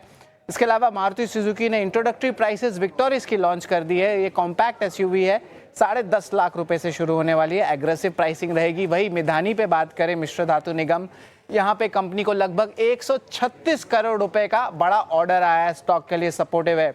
JSW infra port authority Kolkata से ऑर्डर मिला है और 30 साल का बड़ा कंसेशन एग्रीमेंट जो है इनको मिलेगा। ये इसके अलावा जो है अदानी एंटरप्राइजेस पे बात करें तो रोपवे प्रोजेक्ट जो आया है सोनप्रयाग और केदारनाथ पे, उस पे उनको लेटर ऑफ ऑर्डर आया है और लगभग 4100 करोड़ रुपए की जो है निवेश होने वाली है। कैनरा बैंक पे पॉजिटिव न्यूज़ फ्लो है, सेबी ने अप्रूव कर दिया IPO और कैनरा रोबेको एसेट मैनेजमेंट उनकी म्यूचुअल फंड बिजनेस की जो अप्रूवल आई है, वैल्यू अनलॉकिंग होगी, स्टॉक के लिए सपोर्टिव है। न्यूवोको विस्टास की बात करें तो 1200 करोड़ रुपए रेस करने वाले डिबेंचर्स के जरिए, तो इस पे भी जो है हमारी नज़र रहेगी। और आखिर में गोदावरी पावर इस्पात, इस स्टॉक पे भी नज़र रखिए, बोर्ड मीट होने वाली है सितंबर 18 को, जहां पे वो फंड रेज जो है उस पर विचार करने वाले हैं, तो उस पर भी नज़र रहने वाली है। एब्सोल्युटली शरद, आपका शुक्रिया ये नौ की नवरत्न की सूची हमारे साथ शेयर करने के लिए। और गोदावरी पावर एंड इस्पात के स्टॉक की बात अभी शरद कर रहे थे। कल के सत्र में हमने एक जबरदस्त मूव देखा था, स्टॉक इनफैक्ट 9-10% चल गया था। आज के सत्र में भी प्री ओपन में हम देख रहे हैं करीब 1% की तेजी के साथ खुलने की तैयारी करता हुआ ये स्टॉक का। चंदन, क्या आप इसे ट्रैक करते हैं? इफ यस, 272-273 के लेवल्स पर गोदावरी पावर पर राय क्या होगी? बिल्कुल, देखिए गोदावरी पावर की बात करें तो लगभग आप देखोगे काफी अच्छा मोमेंटम बना था और GPI यानी कि गोदावरी पावर में एक मोमेंटम देखने को मिल रहा है और इनफैक्ट पिछले लगभग 5-6 साल में काफी बड़ी तेजी इस काउंटर में बनी है। याद है 2020 में ये लगभग 4-5 रुपए का काउंटर था, काफी corporate action, bonus, dividend split हुए और अब ये स्टॉक 275 के आसपास है। तो एक अच्छा सेटअप बना है। वीकली चार्ट में राउंडिंग फॉर्मेशंस का ब्रेकआउट हुआ है। डेली चार्ट में आप देखोगे तो पिछले लगभग 13-14 दिन का कंसोलिडेशन ब्रेकआउट हुआ है। तो बुलिश बायस है, मेरा मानना है कि जिसके पास भी पोजीशन है वो रख सकते हैं। 263 का एक इमीडिएट ट्रेलिंग सपोर्ट रहेगा, यदि पुरानी पोजीशन है, और नई पोजीशन के भी 263 का सपोर्ट बना सकते हो। पर जिस हिसाब से सेटअप है 283 इमीडिएट और लगभग 315 पोजिशनल तक के टारगेट भी इस काउंटर में बनने चाहिए। ऑलराइट, तो चलिए ये एक टेक हमें मिल रहा है, गोदावरी पावर पर पोजिशनल टारगेट्स भी बन सकते हैं, इस पर ये एक राय बनती हुई। लेकिन रियल एस्टेट काउंटर्स का भी जिक्र होना चाहिए और गौरव, इस पर आपसे एक टेक हम जानना चाहेंगे। रियल एस्टेट सेक्टर में कल हमने बढ़िया एक्शन देखा और कल इनफैक्ट न्यूज़ फ्लो भी था। Delhi Noida based real estate कंपनियों के लिए पॉजिटिव न्यूज़ फ्लोज था। वहां पर स्काई स्क्रेपर्स को लेकर मंजूरी मिलती हुई, जो ये खबर आई उसके ठीक बाद हमने नॉट जस्ट दिल्ली बेस्ड और नोएडा बेस्ड रियल एस्टेट लेकिन ओवरऑल रियल एस्टेट स्पेस में एक मूवमेंट देखी। अब न्यूज़ फ्लोज तो आते हैं, लेकिन रियल एस्टेट सेक्टर के लिए फंडामेंटल टेक्स भी ये बनते हैं कि लॉन्ग टर्म साइकिल पॉजिटिव है। आपका टेक्निकल नजरिया क्या कहता है और रियल एस्टेट में आपको कौन से स्टॉक्स पसंद हैं? जी, सही कहा आपने। ऑफ लेट हमने रियल एस्टेट सेक्टर में काफी एक अच्छा खासी चाल देखी है। अभी करंटली जो स्टॉक मुझे पसंद आ रहा है डेफिनेटली वो नॉर्थ इंडिया बेस्ड दिग्गज कंपनी है DLF। 775 के अराउंड स्टॉक ट्रेड कर रहा है। मुझे उम्मीद है यहाँ से एक अपमूव बनेगा इस स्टॉक के अंदर। अभी कंसोलिडेट कर रहा है, ब्रेकआउट अवेटेड है। 780-85 के अराउंड ये ब्रेकआउट आएगा और उसके बाद ये स्टॉक के अंदर हम एक अपमूव एक्सटेंड होता हुआ देख सकते हैं, लगभग 820 से 840 के लेवल्स तक। देयरफॉर इसे बाय की सलाह रहेगी 780 के ऊपर। स्टॉप लॉस भी काफी नजदीक है, यहाँ से केवल 760 रुपए का स्टॉप लॉस लगा के बाय कर सकते हैं 840-820 के फर्स्ट टारगेट्स के लिए। ओके वत्सल, 2-3 स्टॉक्स हैं जिस पर जेफरीज ने अपना पॉजिटिव आउटलुक जताया और कवरेज शुरू की। वो स्टॉक्स आपके सामने रखना चाहूंगी। एक तो यूनाइटेड स्पिरिट्स लिमिटेड, कल के सत्र में जब जेफरीज की रिपोर्ट और रैशनल आए, स्टॉक में एक मूव था। उसके बाद अलाइड ब्लेंडर्स और साथ साथ रेडिको खैतान, ये तीनों शेयर्स में मजबूती का रुझान कल के सत्र में था। प्री ओपन लेवल्स एक बार देखेंगे इन तीनों स्टॉक्स के लिए, लेकिन जेफरीज की पॉजिटिव रिपोर्ट और कवरेज इनिशिएशन यहाँ पर इन स्टॉक्स पर आते हुए दिखे हैं। इनमें से कोई स्टॉक जो आपके फोकस में है, USA, रेडिको या फिर अलाइड ब्लेंडर्स?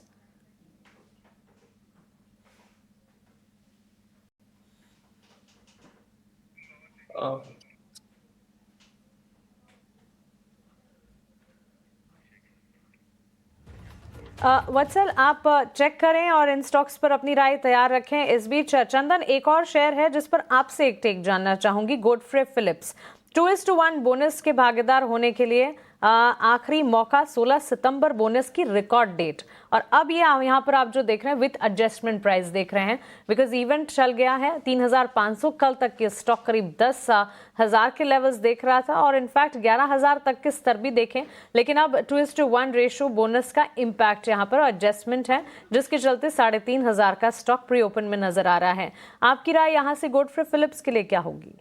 बिल्कुल, देखिए मानसी जी, काफी अच्छा मूवमेंट इस काउंटर में पिछले 2 सालों में देखने को मिला था और YTD बेसिस पे देखे तो आई थिंक इस स्टॉक ने डबल से ज्यादा की तेजी देखी है। अब कॉर्पोरेट एक्शन है, 2:1 का यहाँ पे बोनस है, बट सेटअप पॉजिटिव है।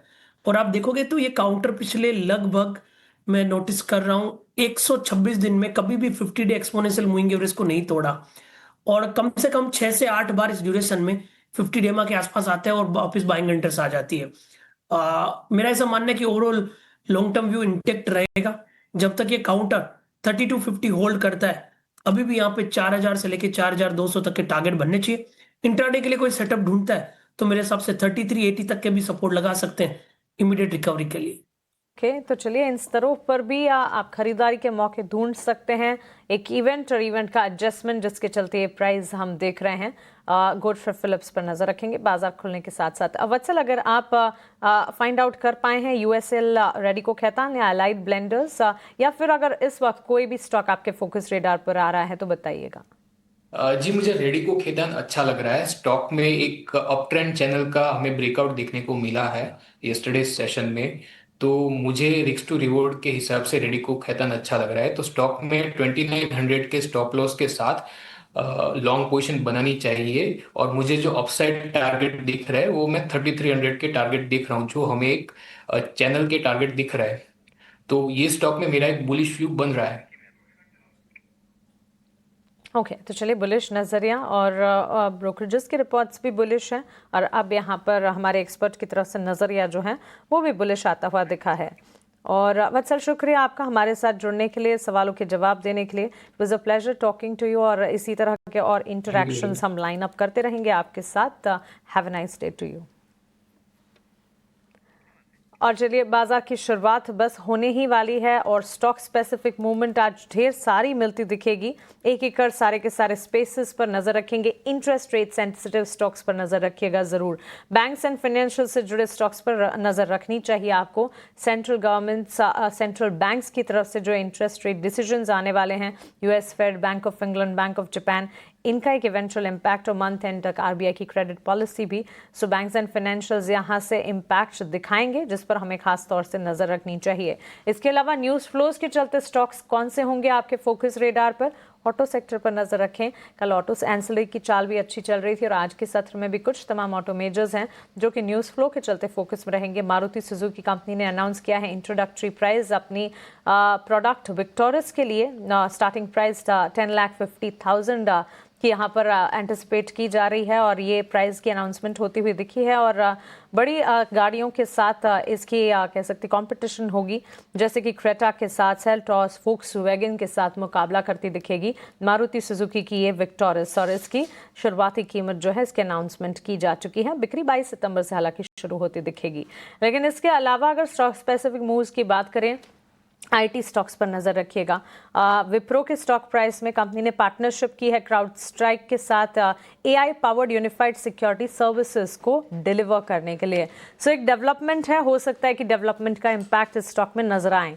अडानी एंटरप्राइजेस ऑर्डर विंस के चलते फोकस रेडार पर रहेगा। हमारे खबरों वाले शेयर्स और 9 की नौरत्न की सूची में भी अडानी एंटरप्राइजेस और नागार्जुना कंस्ट्रक्शन कंपनी जैसी कंपनियां हैं। कंपनी को एलओए यानी कि लेटर ऑफ एक्सेप्टेंस मिला है रोपवे प्रोजेक्ट के लिए सोनप्रयाग में और केदारनाथ में, और इसकी वैल्यू इन्वेस्टमेंट 4081 करोड़ की है, जिसके चलते अडानी एंटरप्राइजेस पर नजर रखें। वहीं एनसीसी ने बड़े एक ऑर्डर बैक किया है, वह 2091 crore water resource department Bihar से। प्री ओपन में देखिए करीब 5% की तेजी। हो सकता है कि बाजार खुलने के साथ साथ ओपनिंग का खिलाड़ी बन जाए नागार्जुना कंस्ट्रक्शन कंपनी, इस पर नजर हम रखेंगे जरूर।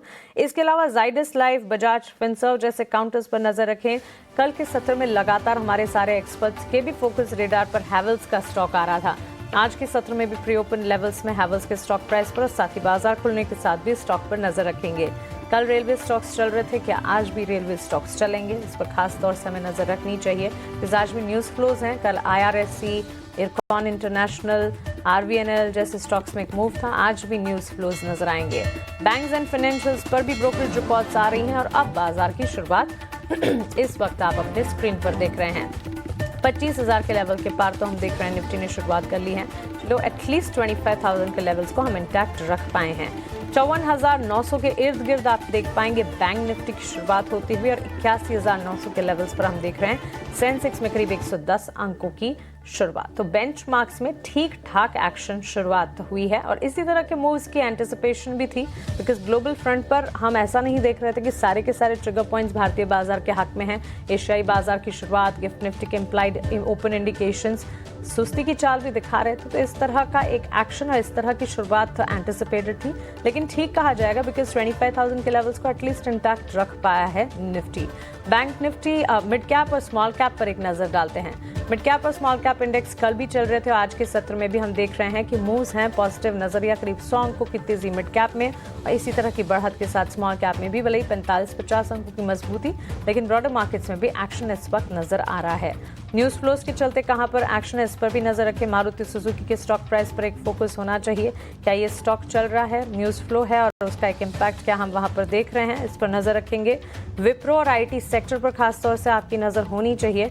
बड़े दिग्गज प्लेयर्स में एसबीआई का स्टॉक जो है एटलीस्ट थोड़ी बहुत तेजी दिखा रहा है, लेकिन Tata Steel, Reliance, Tata Motors जैसे स्टॉक्स में अच्छा खासा action. On the flip side ICICI Bank, Wipro, BEL, HDFC Bank जैसे स्टॉक्स हैं जहां से बिकवाली हाथ लगी है। मार्केट का हीट मैप और स्टॉक स्पेसिफिक मूव्स की अगर बात करें, larger contributors on the face of it इस वक्त नजर आ रहे हैं MNM, Adani Enterprises, Hero MotoCorp, Tata Steel, Bajaj Finserv. ये सारे स्टॉक्स में एक तेजी के साथ शुरुआत होते हुए दिखी है। ये वो लार्जर प्लेयर्स हैं जो कि बाजार में कंट्रीब्यूट कर रहे हैं। गिरावट कहां से हाथ लगी है? Titan, Nestle, BEL, Asian paints, HDFC bank, Wipro जैसे स्टॉक्स हैं जो कि लाल निशान के साथ इस वक्त बिकवाली का दबाव झेल रहे हैं। अब आ जाते हैं कुछ और स्टॉक्स जहां पर एक्शन है। एलएनटी के स्टॉक प्राइस पर नजर रखनी चाहिए। कल भी ऑर्डर विंस की खबर आई थी और आज के सत्र में भी ये स्टॉक अच्छा खासा चलता हुआ दिखा है। सीमेंट प्लेयर्स में निवोको, विस्तास पर नजर रखें, अंबुजा सीमेंट पर नजर रखें, इंडिया सीमेंट मजबूती के साथ हम देख रहे हैं सीमेंट प्लेयर्स की शुरुआत होती हुई इस वक्त नजर आ रही है। इस पर भी खास तौर से फोकस होना चाहिए। फार्मा, हेल्थ केयर, डायग्नोस्टिक और हॉस्पिटल स्पेस पर भी फोकस रहे। Doctor Reddy's laboratories, Apollo hospital जैसे चार्ट्स हैं जो कि 0.5% to 1% गेन्स दिखा रहे हैं। जाइडस लाइफ के स्टॉक में भी एक मूव है, तेजी के साथ शुरुआत होती हुई एटलीस्ट नजर जरूर आ रही है। एडवांस डिक्लाइन रेशियोज, मार्केट की ब्रेथ और साथ ही इंडिया विक्स पर भी एक नजर होनी चाहिए, बिकॉज इस वक्त अगर आप देखेंगे एडवांस डिक्लाइन रेशियोज में अब भी एडवांसेस का पलड़ा भारी है। फेयर इंडिकेटर इंडिया विक्स में कोई स्पाइक अप नहीं है at least, which is a relief in itself. NCC, Nagarjuna construction company के स्टॉक को एक बार पुल अप करते हैं। करीब 3% की तेजी के साथ ये स्टॉक खुलता हुआ नजर आएगा। अच्छी मजबूती है आज के सत्र में और स्टॉक में ऑर्डर विन के चलते न्यूज फ्लो का एक्शन है जो कि आप देख पा रहे हैं। ऑर्डर विन का एक मूव अडानी एंटरप्राइजेस पर भी, कैनरा बैंक पर भी नजर रखें। हमारे खबरों वाले शेयर्स की सूची में इसे भी हमने एडअप किया था। वहीं बजाज फिनसर्व पर भी फोकस होना चाहिए और जाइडस लाइफ जैसे स्टॉक्स पर भी। मारुति सुजुकी, बिकॉज विक्टोरिस की इंट्रोडक्टरी प्राइस कंपनी ने अनाउंस की है। ऑल इन ऑल हम देख रहे हैं स्टॉक स्पेसिफिक मूव्स हैं जो कि बाजार पे इस वक्त प्ले आउट कर रहे हैं। रेट सेंसिटिव स्टॉक्स पर खास तौर से आपको नजर रखनी चाहिए और इसके अलावा अगर आप देखेंगे आपको कुछ सेक्टर्स भी मिल जाएंगे जो एंट्री अपॉर्चुनिटी देंगे। इटर्नल को स्क्रीन पर लेकर आए हैं हम। स्विगी पर भी नजर होनी चाहिए बिकॉज स्विगी ने अपनी एक नई फूड डिलीवरी ऐप लॉन्च की है और इस ऐप का नाम है टोइंग और लॉन्चिंग के बाद स्विगी के स्टॉक प्राइस में 0.5% गेन्स के साथ इस वक्त कामकाज आप देखेंगे। तो चलिए बाजार में इस वक्त हम देख रहे हैं स्टॉक्स में न्यूज फ्लो का इम्पैक्ट, जैसे कि Adani enterprises, NCC, Maruti Suzuki, Swiggy जैसे स्टॉक्स हैं। On the back of news and announcements ये स्टॉक चल रहे हैं। आईटी सेक्टर में हम देख रहे हैं ठीक ठाक मूव है। बैंक निफ्टी लाल निशान में तब्दील होता हुआ नजर आ रहा है, लेकिन चलिए हमारे एक्सपर्ट्स समझते हैं कि बाजार की शुरुआत को वो कैसे देख रहे हैं और इस शुरुआत के साथ साथ उनका फोकस कौन से स्टॉक्स पर है।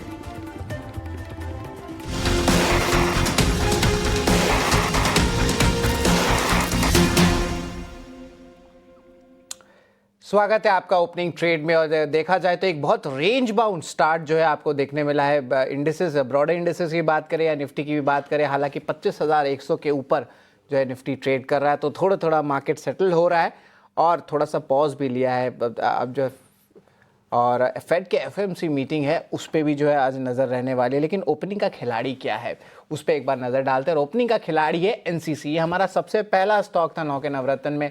यहाँ पे देखें तो 2090 करोड़ का जो है बड़ा ऑर्डर जो है बिहार से आया। और देखिए स्टॉक पे देखें तो बहुत अच्छी अपमूव आ रही है। ओपनिंग का खिलाड़ी है हमारा एनसीसी। तो दूसरा खिलाड़ी भी है जिस पे हमारी नज़र रहेगी और वो है बालमल लॉरी। अब यहाँ पे ऑफकोर्स ये जो है ऑफकोर्स ओपनिंग का फिसड्डी रहने वाला है, तो इस पे भी एक बार नज़र डालते हैं। डायरेक्टर साहब, ओपनिंग का फिसड्डी बालमल लॉरी, इस पे एक बार नज़र डालते हैं। एक टाइप से होल्डिंग कंपनी है तो कुछ एडजस्टमेंट्स भी हो रहे हैं, लेकिन आज जो है बड़ी गिरावट देखने मिल रही है। स्टॉक लगभग 5% गिरा है। तो ओपनिंग का खिलाड़ी और ओपनिंग का फिसड्डी हमें देख रहे हैं। और गॉडफ्री फिलिप्स, इसको भी एक बार लेके आते हैं, लेकिन ये आंकड़े जो है एडजस्टमेंट हुई है तो इसके कारण जो है ये आंकड़े में आपको जो इतनी ज़्यादा चेंजेस देखने मिल रही है। यहाँ पे अब ट्रेड हो रही है एक्स बोनस, इसलिए यहाँ पे जो है ज़्यादा अप मूव देखने मिल रहा है। तो ओपनिंग के खिलाड़ी में 2 स्टॉक्स है, एनसीसी गॉडफ्री फिलिप्स, और ओपनिंग का फिसड्डी यहाँ पे है बालमल लॉरे। लेकिन एक एक करके चलते हैं। तेजस, आपसे पहले शुरुआत करेंगे। गुड मॉर्निंग तेजस, आपके ओपनिंग ट्रेड के पिक्स क्या रहेंगे? गुड मॉर्निंग आपको और सभी दर्शकों और पैनलिस्ट को मेरा नमस्कार। तो आज का जो मेरा ओपनिंग ट्रेड है वो है सीमेंस लिमिटेड। कल के सत्र में स्टॉक ने एक inverted head and shoulder pattern से ब्रेकआउट दिया है और ब्रेकआउट काफी अच्छे वॉल्यूम के साथ हुआ है, तो जेन्युइन ब्रेकआउट लग रहा है। और ये स्टॉक जो है शॉर्ट टर्म मूविंग एवरेज के ऊपर ट्रेड कर रहा है, तो हल्की सी डिप में बाय करिए। स्टॉक में स्टॉप लॉस लगाना है 3180 का। इसका पहला लक्ष्य रहेगा 3410 का और दूसरा लक्ष्य रहेगा 3525 का। और दूसरा जो स्टॉक है वो रियल एस्टेट स्पेस से है, डीएलएफ, जो कि दिग्गज शेयर है इन रियलिटी पैक। ये स्टॉक ने भी एक अच्छे खासे कंसोलिडेशन के बाद कल आर्ली चार्ट पे ट्रायंगल पैटर्न से ब्रेकआउट दिया है। स्टॉक जो है 50 दिन और 200 दिन की मूविंग एवरेज के ऊपर क्लोज किया है। 10-20 डे मूविंग एवरेज का एक क्रॉस ओवर होने की कगार पे है, तो ये स्टॉक में थोड़ा पोजिशनल व्यू लेके खरीदारी की जा सकती है in the range of 770 to 775 with a positional stop loss below 745। इसका पहला लक्ष्य रहेगा 805 का और दूसरा लक्ष्य रहेगा 835 का। जी बिल्कुल, तो टारगेट प्राइस 805, स्टॉप लॉस जो है रहेगा लगभग 745 का। गौरव, आपके क्या रहेंगे ओपनिंग ट्रेड्स? सर, मुझे जो ट्रेड अभी सबसे ज्यादा अच्छा लग रहा है जो स्टॉक, वो है हेवल्स। 1610 के अराउंड ट्रेड कर रहा है, बहुत ही अच्छा एक अपमूव देखने में मिल रहा है। 1-2 दिन के अंदर मैं पूरी उम्मीद कर रहा हूँ इस शेयर के अंदर 1650 1660 का भाव देखने में मिलेगा। स्टॉप लॉस भी बहुत नजदीक है, 1580 का मैं अभी स्टॉप लॉस सजेस्ट करूंगा इसके अंदर। ये बिल्कुल, अभी मुझे ये एक ही स्टॉक सबसे ज्यादा पसंद आ रहा है। ये बिल्कुल हैवेल्स पे जो है खरीदारी की राय है। डेज हाई पे भी आ गया है, तो इस पे जो है नजर जरूर रखेंगे। 1580 का स्टॉप लॉस है। गुड मॉर्निंग चंदन सर, बताएं आपके क्या रहेंगे ओपनिंग ट्रेड? बिल्कुल, देखिए हमने एक यहाँ पे एक सीमेंस की बात की, वो काउंटर अच्छा है, ऑलरेडी डिस्कस हो चुका है। और मेरे को सेलेक्टिव डिफेंस काउंटर अच्छे लग रहे हैं क्योंकि इन सब में बॉटम आउट अप्रोच देखने को मिला है। मेरा ऐसा मानना है कि कल के दिन के कंसोलिडेशन के बाद में वापस most of the defence counter यहाँ पे मोमेंटम बनेंगे। और पिछले वीक भी हमने बार बार डिफेंस काउंटर के बारे में जिक्र किया था और रिकमेंड कर चुके हैं, तो मेरा ऐसा मानना है कि डिफेंस की थीम को प्ले करना चाहिए। तो यहाँ पे खरीदारी की सलाह रहेगी HAL पे, हिंदुस्तान एरोनॉटिक्स लिमिटेड पे। 4730 का सपोर्ट है, ऊपर में लगभग 5000 तक का टारगेट HAL बनाना चाहिए। उसके अलावा दूसरे डिफेंस काउंटर को भी ध्यान में रखा जा सकता है। BDL दूसरी कैटेगरी में आएगा, BDL पे भी खरीदारी की सलाह है। मेजर ट्रेंड पॉजिटिव है, अभी जस्ट 50 डेमा को होल्ड कर रहा है, तो 1560 के सपोर्ट से खरीदारी की सलाह देंगे। 1690 तक के टारगेट BDL में बनने चाहिए। तो HAL और BDL 2 डिफेंस से पिक रहेंगे जहां पॉजिटिव है। और उसके अलावा कैपिटल गुड्स काउंटर, चाहे सीमेंस हो या फिर हेवेल्स हो या फिर वोल्टास जैसे काउंटर, उन सब में पॉजिटिव ऑलरेडी है। ऑलराइट, तो चलिए ओपनिंग ट्रेड्स हमारे एक्सपर्ट्स की तरफ से हमने सारे जाने। बाजार की शुरुआत के बाद कौन से स्टॉक्स हैं इमीडिएटली हमारे एक्सपर्ट्स के फोकस रेडार पर, ये आपको हमने बताएं। लेकिन इसके साथ साथ बैंक्स एंड फाइनेंशियल्स पर एक टेक। और तेजस, गुड मॉर्निंग, आपसे जानना चाहेंगे बिकॉज ब्रोकरेजेस के रिपोर्ट्स आना शुरू हो चुके हैं बैंक्स एंड फाइनेंशियल्स के लिए। और अगर आप देखें तमाम बैंक्स फाइनेंशियल्स को ध्यान में रखते हुए आई थिंक जेफरीज की एक ब्रोकरेज रिपोर्ट भी आई है। और बैंक निफ्टी में इस वक्त हम देख रहे हैं 54,918 के levels. HDFC bank, ICICI bank, AU small finance bank, इन तमाम बैंक्स का इस रिपोर्ट में जिक्र किया गया है। बैंक्स, NBFCs, फाइनेंशियल्स में आप कोई टेक देना चाहेंगे? सो मानसी जी, अगर बैंक निफ्टी की बात करें तो बैंक निफ्टी एक क्रूशियल रेजिस्टेंस के करीबन ट्रेड कर रहा है। 55,000 से लेके 55,100 के करीबन काफी स्ट्रॉन्ग रेजिस्टेंस जोन है। बट एक बार ये लेवल सरपास होता है, हम बैंक निफ्टी में एक 1,000 पॉइंट्स की रैली देख सकते हैं। So watch out for this level. अगर डिसिसिवली ये सरपास होता है तो एक अच्छी खासी रैली देख सकते हैं हम बैंक निफ्टी में। और प्राइवेट बैंक्स की बात करें तो आईसीआईसीआई बैंक का जो चार्ट स्ट्रक्चर है काफी स्ट्रांग है। पिछले 2-3 दिनों से स्टॉक एक साइडवेज कंसोलिडेशन के बाद स्ट्रेंथ दिखा रहा है। परसों के सत्र में एक हमने बुलिश हैमर कैंडलस्टिक पैटर्न देखी थी और कल ऊपरी स्तरों से हल्की सी प्रॉफिट बुकिंग आई है। बट मुझे लग रहा है एक बार ये 50 दिन की जो मूविंग एवरेज है 1425 के करीबन वो सरपास करता है तो आईसीआईसीआई बैंक में एक धमाकेदार भी रैली हो सकती है। और अगर पीएसयू बैंक्स की बात करें तो पीएसयू बैंक्स में कैनरा बैंक का चार्ट स्ट्रक्चर भी काफी स्ट्रांग है। ये स्टॉक ने एक अच्छा खासा ब्रेकआउट दिया है रिसेंटली, तो ये स्टॉक में भी डिप में खरीदारी की जा सकती है विद स्टॉप लॉस बिलो 108। मुझे लग रहा है आने वाले दिनों में ये स्टॉक आउट परफॉर्मेंस दिखा सकता है और ऊपर में 119 से लेके 120 तक के भी लेवल हम देख सकते हैं। ठीक है, तो चलिए ये रहा है बैंक्स एंड फाइनेंशियल्स पर। अब कुछ स्टॉक्स हम देखते हैं और mid cap small cap category से, जहां पर एक मूव आता हुआ नजर आ रहा है और कई सारे स्टॉक्स आपको छोटे मझौले लिस्ट में मिलते ज़रूर नजर आएंगे। रेलवे स्टॉक्स पर भी एक राय लेना चाहूँगी और गौरव, एक टेक आपसे, हमने आपसे ही बात की थी रेलवे स्टॉक्स पर, रिविजिट करना चाहेंगे? एक बार चार्ट्स लेकर आते हैं स्क्रीन पर। IRFC, RVNL, IRCTC, कल के सत्र में एक्शन था, आज के सत्र में हम देख रहे हैं गेंस जो है वो सरेंडर होते हुए नजर आ रहे हैं। आई थिंक मानसी, ये कल के सेशन में जिस तरीके का एक बड़ा मूव आया है, एक एवरेज जो रेलवे स्टॉक है लगभग 5 से 7% की रेंज में बढ़त देखने में मिली है, तो उसके बाद एक पॉज है। यहाँ पे ये पॉज को अच्छे ही संकेत के साथ लेना चाहिए। अगर थोड़ा सा प्रॉफिट टेकिंग 1-2-3% का देखने में मिलता है तो वो बाइंग अपॉर्चुनिटी की तरफ लेना चाहिए। हमने इरकॉन शुरुआत में डिस्कस किया था, मैं अभी भी उसके साथ अपना पॉजिटिव आउटलुक के साथ कायम हूं। अगर इस शेयर के अंदर कोई भी फर्दर डिक्लाइन देखने को मिलता है, अभी 1% लोअर ट्रेड कर रहा है 180-182 के रेंज में, अगर थोड़ा और नरमी के साथ 178-79 की रेंज में मिलता है तो बहुत ही नजदीक आ जाएगा अपने सपोर्ट जोन पे, तो वहां पे इसको ऐड ऑन करना चाहिए और इसमें 10-12 रुपए की अच्छी चालू दर से फिर हमें देखने को मिल जाएगी। बिल्कुल, यहाँ पे देखें तो defence, consumer durables, energy pack, auto pack में बाइंग आ रही है, लेकिन देखिए एक छोटा सा रेंज में ही फंसा है, ऐसा कोई वाइल्ड बड़ा मूव जो है नहीं देखने मिल रहा है। लेकिन आईटी पे, इस पे जो है हमारी चर्चा भी हो रही थी मानसी के साथ, हमने बताया भी था कि आईटी अपनी स्टीम को लूज कर रहा है, आज डेज लो पे आ चुका है और हमने आपको पहले ही बता दिया था कि आईटी स्पेस में जो भी बाउंस आए थे वो ऑलमोस्ट गिव अप हो गए हैं। इन्फोसिस के बायबैक को लेकर सवाल आ रहा है कि क्या टैक्सेशन बेनिफिट करेगा रिटेल इन्वेस्टर्स को, ये एक सबसे बड़ा सवाल है। इन्फोसिस भी देखे तो लाल निशान में ही ट्रेड कर रहा है, लास्ट ट्रेडिंग सेशन में भी 1% गिरा था। चंदन, एक बार आईटी स्पेस पे एक बार बात करें, वॉलेटाइल काउंटर है और देख रहे हैं कि सारे गेंस धीरे धीरे करके गिव अप कर रहे हैं। जो लास्ट वीक देखा गया था 1500 लेवल्स पे वापस इन्फोसिस आ गया। आप बताएं किस तरह जो है आप देख रहे हैं आईटी स्पेस को? अभी ये वॉलेटाइल काउंटर है, दूर रहे कि यहाँ पे कुछ और सेलिंग देखने मिल सकता है, क्योंकि कोई बड़ा मेजर ट्रिगर अब है नहीं और फेड की एफएमसी मीटिंग के 25 बेसिस कट्स की जो एक्सपेक्टेशंस है वो ऑलरेडी फैक्टर्ड इन। हाँ, 50 बेसिस पॉइंट्स आता है तो शायद क्लाइंट बजट्स बढ़ सकते, तो आईटी में छोटी सी अपमूव आ सकती है। लेकिन जरा बताएं चार्ट क्या सजेस्ट कर रहे हैं चंदन? देखिए, निफ्टी आईटी पिछले 3 दिनों से बाजार में रिकवरी नहीं दिखा रहे हैं, कहीं ना कहीं सुस्त है और रेंज बाउंड है या अपसाइड के देखने को मिल रहा है। टीसीएस भी सेम वैसा बिहेवियर दिखा रहा है। इन्फोसिस में भी इनफेक्ट थोड़ा सा मुनाफा वसूली देखने को मिली है। परसिस्टेंस या फिर कोफोर्ट जैसे काउंटर भी सुस्त हो रहे हैं। इवन काउंटर लाइक एम्फेसिस देखे तो वहां पे भी रेंज बाउंड बायस हो रहा है। तो सारे के सारे आईटी काउंटर वापस एक दायरे में फंसे हुए हैं, मोमेंटम है नहीं। आई थिंक कोई ना कोई ट्रिगर का वेट करें। डिक्सन में पिछले महीने काफी अच्छा मोमेंटम था, बट अभी भी 6-7 दिनों से एकदम रेंज बाउंड बायस हो चुका है। तो मेरे हिसाब से कोई ट्रिगर चाहिए, यदि ट्रिगर नहीं आता है तो वापस यहाँ पे एक रेंज बाउंड बायस देखने को मिलेगा। तो एज ऑफ नाउ तो किसी भी आईटी काउंटर में कोई बड़ा स्विंग लग नहीं रहा है। यदि यस एफओएमसी मीट पे कुछ आता है पॉजिटिव ट्रिगर, तब शायद यहाँ पे एक चाल देखने को मिलेगी। अदरवाइज मेरे हिसाब से एक दायरे में फंसता हुआ नजर आएगा ये पूरा सेक्टर। बिल्कुल, दायरे में जो है फंसता हुआ सेक्टर दिखेगा और अभी भी देखे तो फ्लैटिश ही है अब तक आईटी स्पेस पे।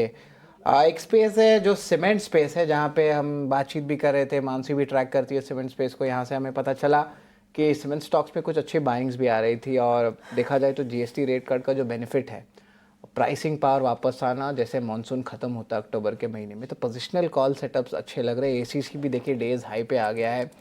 तेजस, एक बार सीमेंट पैक पे आपकी जो है राय चाहिए, यहाँ पे पोजिशनल सेटअप पे कौन से स्टॉक्स अच्छे लग रहे हैं? आज सुबह भी कॉल्स आ रहे थे एनालिस्ट के, एसीसी देखे तो वो भी डेज हाई पे था, वही कॉल था आज सुबह। लेकिन इसके अलावा कोई सीमेंट स्टॉक्स लग रहे हैं जहाँ पे रिस्क रिवॉर्ड रेशियो फेवरेबल लग रहे हैं?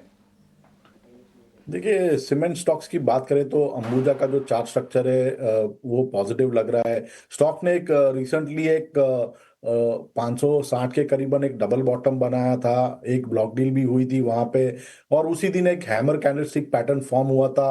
पॉजिटिव डाइवर्जेंस भी दिख रहे हैं डेली चार्ट पे। पॉजिटिव डाइवर्जेंस जब भी स्टॉक लोअर लो बनाता है बट इंडिकेटर हायर लो बनाता है, वो संकेत दे रहा है कि it is the early sign of reversal. तो और कल के सत्र में देखेंगे तो 200 दिन की मूविंग एवरेज को भी सरपास कर दिया है स्टॉक ने, और आज जो है 20 दिन और 50 दिन की मूविंग एवरेज के ऊपर सस्टेन कर रहा है। तो मेरे हिसाब से अंबुजा सीमेंट का जो स्टॉक है that should do well. Chart structure improve हो रहा है। एक बार ये डिसिसिवली 580 के ऊपर क्लोज देता है तो मुझे लग रहा है आने वाले दिनों में 605 से लेके 615 तक के भी लेवल आ सकते हैं स्टॉक पे। जी बिल्कुल। तो यहाँ पे जो है स्टॉप लॉस क्या रहेगा तेजस अंबुजा सीमेंट का? स्टॉप लॉस आपको लगाना पड़ेगा 560 का। तो स्टॉप लॉस यहाँ पे लगाएंगे 560 लेवल्स पे, तो इस पे भी जो है नज़र रखेंगे। तो इस पे जो है ऑफ कोर्स फोकस रहेगा। गौरव, बिल्डिंग मटेरियल से एक बार एस्ट्रल, सुप्रीम और इवन प्रिंस पाइप्स जैसे स्टॉक्स को नज़र में लाए। हाल ही में इन स्टॉक्स में अच्छी तेज़ी भी देखने मिली थी। जिस तरह इन्वेंट्री इंप्रूव हो रहा है, डिमांड इंप्रूव देखने मिल रहे हैं, प्राइसिंग भी पावर वापस आ रहा है। ज़रा गौरव आपकी राय लेना चाहूँगा पीवीसी प्लेयर्स के पास। एस्ट्रल एक है और एक सुप्रीम इंडस्ट्रीज़ है। ज़रा बताएं इन दोनों स्टॉक्स में से अट्रैक्टिव कौन से लग रहे हैं चार्ट सेटअप में? एक रनअप तो थोड़ा सा देखने मिला ही है, और आज भी देखिए डेज हाई पे सुप्रीम इंडस्ट्रीज आ चुका है। और एक बार एस्ट्रल भी डायरेक्टर साहब फायर करें तो हमें क्लैरिटी आ जाएगी कि देखिए यहाँ पे भी डेज हाई पे चल रहा है। तो ये दोनों स्टॉक्स, इन पे एक बार राय लेना चाहेंगे। गौरव बताएं एस्ट्रल और सुप्रीम इंडस्ट्रीज में आपकी क्या पकड़ रहेगी? यस शरद, इन दोनों शेयर्स की अगर मैं बात करूं तो अभी दोनों के अंदर एक कंसोलिडेशन फेज नजर में आ रहा है। कोई स्ट्रेट अप मूव का चांसेस नहीं है। अभी थोड़ा सा स्ट्रगल और करेगा एस्ट्रल। मेरे ख्याल से 1520 के अराउंड का ये स्टिफ रेजिस्टेंस है। एक बार वो सरपास होता है तो एक 1600 तक का मूव देखने को मिलेगा। लेकिन इन दोनों शेयर्स में अगर चुनाव करना हो तो सुप्रीम इंडस्ट्री के साथ जाऊंगा, क्योंकि वो अपने नियर टर्म रेजिस्टेंसेस के ऊपर ट्रेड कर रहा है। अच्छे लेवल से ऑफलेट बाउंस भी आया है। यहाँ से मुझे उम्मीद है ये अभी 200 से 300 रुपए का एक अपमूव दिखाने का मादा रखता है। कोई भी डिप आता है उसमें भी इसको बाय करना चाहिए। 4400 तक के भाव में मिल जाए तो बहुत ही अच्छा बाइंग लेवल होगा। 40 to 50 का सपोर्ट है तो उसका स्टॉप लॉस रहना चाहिए। शॉर्ट और मीडियम टर्म का एवरेजेस वही लेवल पे आ रहे हैं तो वो भी एक अच्छा प्राइस पॉइंट, साथ ही साथ में एवरेज सपोर्ट भी बनेगा।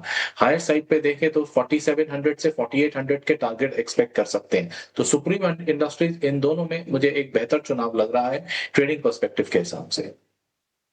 एस्ट्रल वर्सेस सुप्रीम में खरीदारी की राय सुप्रीम इंडस्ट्रीज के तरफ से गौरव से आ रहा है। Thank you very much Gaurav sir, आप हमारे साथ जुड़े और अहम कॉल्स आपने बताया, और इंडेक्स की भी ट्रेडिंग स्ट्रेटेजीज पे भी आपकी नज़र थी। लेकिन चलिए अब हमारे साथ अमोल अठवाले जुड़ रहे हैं। गुड मॉर्निंग अमोल, आपके क्या रहेंगे इंपॉर्टेंट पिक्स? नायका के साथ जाना चाहूंगा। पोजिशनल पॉइंट ऑफ व्यू से देख रहा हूँ 240 241 के आसपास चल रहा है। पोजिशनली टारगेट निकल के आ रहे 260 के, और स्टॉप लॉस है उसका 234 का। एक डिसेंट करेक्शन के बाद स्टॉक ने एक वापस से रिवर्सल फॉर्मेशन मेंटेन किया है डेली और इंट्राडे चार्ट्स पे। ओवरऑल भी अगर हम वीकली सेटअप देखें तो भी एक काफी प्रॉमिसिंग है। मुझे लगता है ये रिवर्सल फॉर्मेशन कंटिन्यू रहा तो नायका में एक फ्रेश अप ट्रेंड रह जाने के चांसेस चार्ट्स पे दिख के आ रहे। दूसरा मैं एक्साइड के साथ जाना चाहूंगा। ये भी पोजिशनल पॉइंट ऑफ व्यू से देख रहा हूँ 416 के आसपास है। पोजिशनल टारगेट निकल के आ रहे 460 के, और स्टॉप लॉस उसका रहेगा 404 का। इसमें भी एक करेक्शन खत्म होता हुआ देखने को मिल रहा है। एक 2-3 दिन का रूटीन करेक्शन के बाद स्टॉक में एक रिवर्सल फॉर्मेशन देखने को मिला है। ओवरऑल ब्रॉडर सेटअप भी अच्छा है। अगर यही कंटिन्यू हुआ तो एक साइड में भी एक पोजिशनल पॉइंट ऑफ व्यू से फ्रेश अप ट्रेंड रैली आने के चांसेस काफी ब्राइट है। स्टैंडर्ड डिस्क्लेमर, ये दोनों ही स्टॉक हमने हमारे प्लेटफॉर्म में शॉर्ट टर्म के लिए रिकमेंड किए हुए।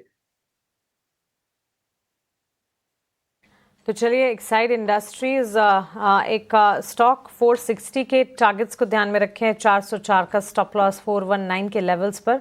दोनों स्टॉक्स हैं जो कि इस वक्त अमोल आठवले के फोकस रेडार पर हैं। नाइका पर भी खरीदारी की राय, 260 के टारगेट्स को ध्यान में रखें, 234 का एक स्टॉप लॉस आपको मेंटेन करना होगा। चंदन है हमारे साथ, रिन्यूएबल एनर्जी स्पेस में अडानी ग्रीन और एनटीपीसी ग्रीन। चंदन, इस पर आपसे टेक जानना चाहूंगी। एक तो 5% की तेजी एनटीपीसी ग्रीन में हम देख रहे हैं, अडानी ग्रीन के चार्ट्स को भी देखना चाहिए। वैसे अगर इन कंपैरिजन देखें तो अडानी ग्रीन एनटीपीसी ग्रीन से ज़्यादा बेहतर चलता है। आज के सत्र में भी एक शार्प स्पाइक है। एनटीपीसी ग्रीन में तो तेजी देख ही रहे हैं 5% की, लेकिन अडानी ग्रीन में भी 1.25% की मजबूती है। दोनों स्टॉक्स पर आपकी राय क्या होगी? बिल्कुल, देखिए अडानी ग्रीन और एनटीपीसी ग्रीन की बात करें तो इन सब में एक सपोर्ट बेस्ड बाइंग देखने को मिला है। सबसे पहले मैं एनटीपीसी ग्रीन की बात कर रहा हूँ तो 3 महीने 4 महीने के रेंज बाउंड बायस के बाद अब मोमेंटम देखने को मिला है। इनफैक्ट पिछले 4-5 वीक से सपोर्ट्स ग्रेजुअली ऊपर की तरफ शिफ्ट हो रहे हैं। 105 106 जो हर्डल होता था वो आज डिसाइसिवली निकला है। तो मेरा मानना है कि 103 के सपोर्ट से 115 तक के टारगेट एनटीपीसी ग्रीन में लगाए जा सकते हैं। वहीं अडानी ग्रीन्स की आप बात करें तो यहाँ पे भी एक पॉजिटिव रेंज बाउंड बायस था और अभी पिछले लगभग 10 दिनों से हाई टॉप हाई बॉटम के सीक्वेंस बन रहे हैं। ट्रेंड इमीडिएट पॉजिटिव है, रिकवरी का मोड कंटिन्यू रहना चाहिए। 982 का सपोर्ट है, 1035 तक के अपसाइड के टारगेट यहाँ पे बनने चाहिए। तो दोनों ही काउंटर में जो रिकवरी है वो थोड़ी और एक्सटेंड होती हुई नजर आ जाए। यहाँ से फर्दर रिकवरी एक्सटेंड होती नजर आ सकती है। पोजीशन से तो इसे इंटैक्ट रखा जा सकता है, अच्छी मजबूती, और ये मजबूती कायम रहने के आसार नजर आ रहे हैं। हमारे साथ हमारे स्टूडियोज में अब कुणाल बोथरा भी जुड़ गए हैं। आइए उनसे जानते हैं कि बाजार की शुरुआत के ठीक बाद उनकी तरफ से ट्रेडिंग आइडियाज़ क्या हैं। Good morning Kunal. ठीक ठाक शुरुआत और इसी तरह के एक्सपेक्टेशंस थे, बिकॉज काफ़ी ट्रिगर्स हैं जिसे वॉच आउट करना है हमें। कैसे देख रहे हैं मार्केट की ओपनिंग को और स्टॉक्स कौन से आपके रेडार पर? जी, I think I would say decent opening है। Flat opening is also good because last I think मैं आंक रहा था कि 10 दिन से हम कंसेक्यूटिव प्राइस क्लोजिंग दे रहे थे एक्सेप्ट फॉर येस्टरडे। कल एक थोड़ा सा स्पीड ब्रेकर या एक बम्प होगा मार्केट में, बट मुझे ऐसा लग रहा है कि आई थिंक ऐसे पॉजेस भी काफ़ी रिक्वायर्ड हो जाते हैं मार्केट में जब एक कंसिस्टेंट प्राइस अप ट्रेंड, एक कॉन्स्टेंट प्राइस अप ट्रेंड आता है। बिकॉज यूफोरिया बिल्ड होने में ज़्यादा टाइम नहीं लगता है, तो उसको सूद आउट करना बहुत ज़्यादा नेसेसरी हो जाता है शॉर्ट टर्म ट्रेंड्स में। और प्लस हम 25,000 के एक साइकोलॉजिकल राउंड फिगर नंबर पे भी है, तो वहाँ पे कंसोलिडेट अगर इंडेक्स करता है तो ये भी जनरली एक पॉजिटिव साइन होता है। इंडेक्स स्टॉक स्पेसिफिक कॉल्स की बात करूँ तो मैं पहला कॉल इनिशिएट करूंगा HDFC AMC पे। 5,800 के आसपास ट्रेड कर रहा है stock, cup and handle pattern बनाया है शॉर्ट टर्म चार्ट्स पे, तो मैं इसको सजेस्ट करूंगा बाय के लिए। टारगेट रख सकते हैं 5,920 का, स्टॉप लॉस 5,770 का, और सेकंड रख सकते हैं बाय बजाज फिनसर्व पे। इसमें मैं काफ़ी बुलिश रह चुका हूँ पहले भी। मेरा ऐसा मानना है कि बजाज फिनसर्व एक कैचअप प्ले है पूरे NBFC स्ट्रोक HFC सेक्टर में। 2,180 का टारगेट रख सकते हैं बजाज फिनसर्व पे करंट लेवल से, और स्टॉप लॉस 2,060 का। Okay, HDFC AMC, Bajaj Finserv, 2 calls. Kunal Bothra की तरफ से 5920 के टारगेट से HDFC AMC में मानकर चले 5,770 का स्टॉप लॉस मेंटेन करना होगा। बजाज फिनसर्व आधे 1% की तेजी दिखा रहा है, यहाँ से फर्दर अपसाइड खरीदारी के मौके ढूंढे जा सकते हैं।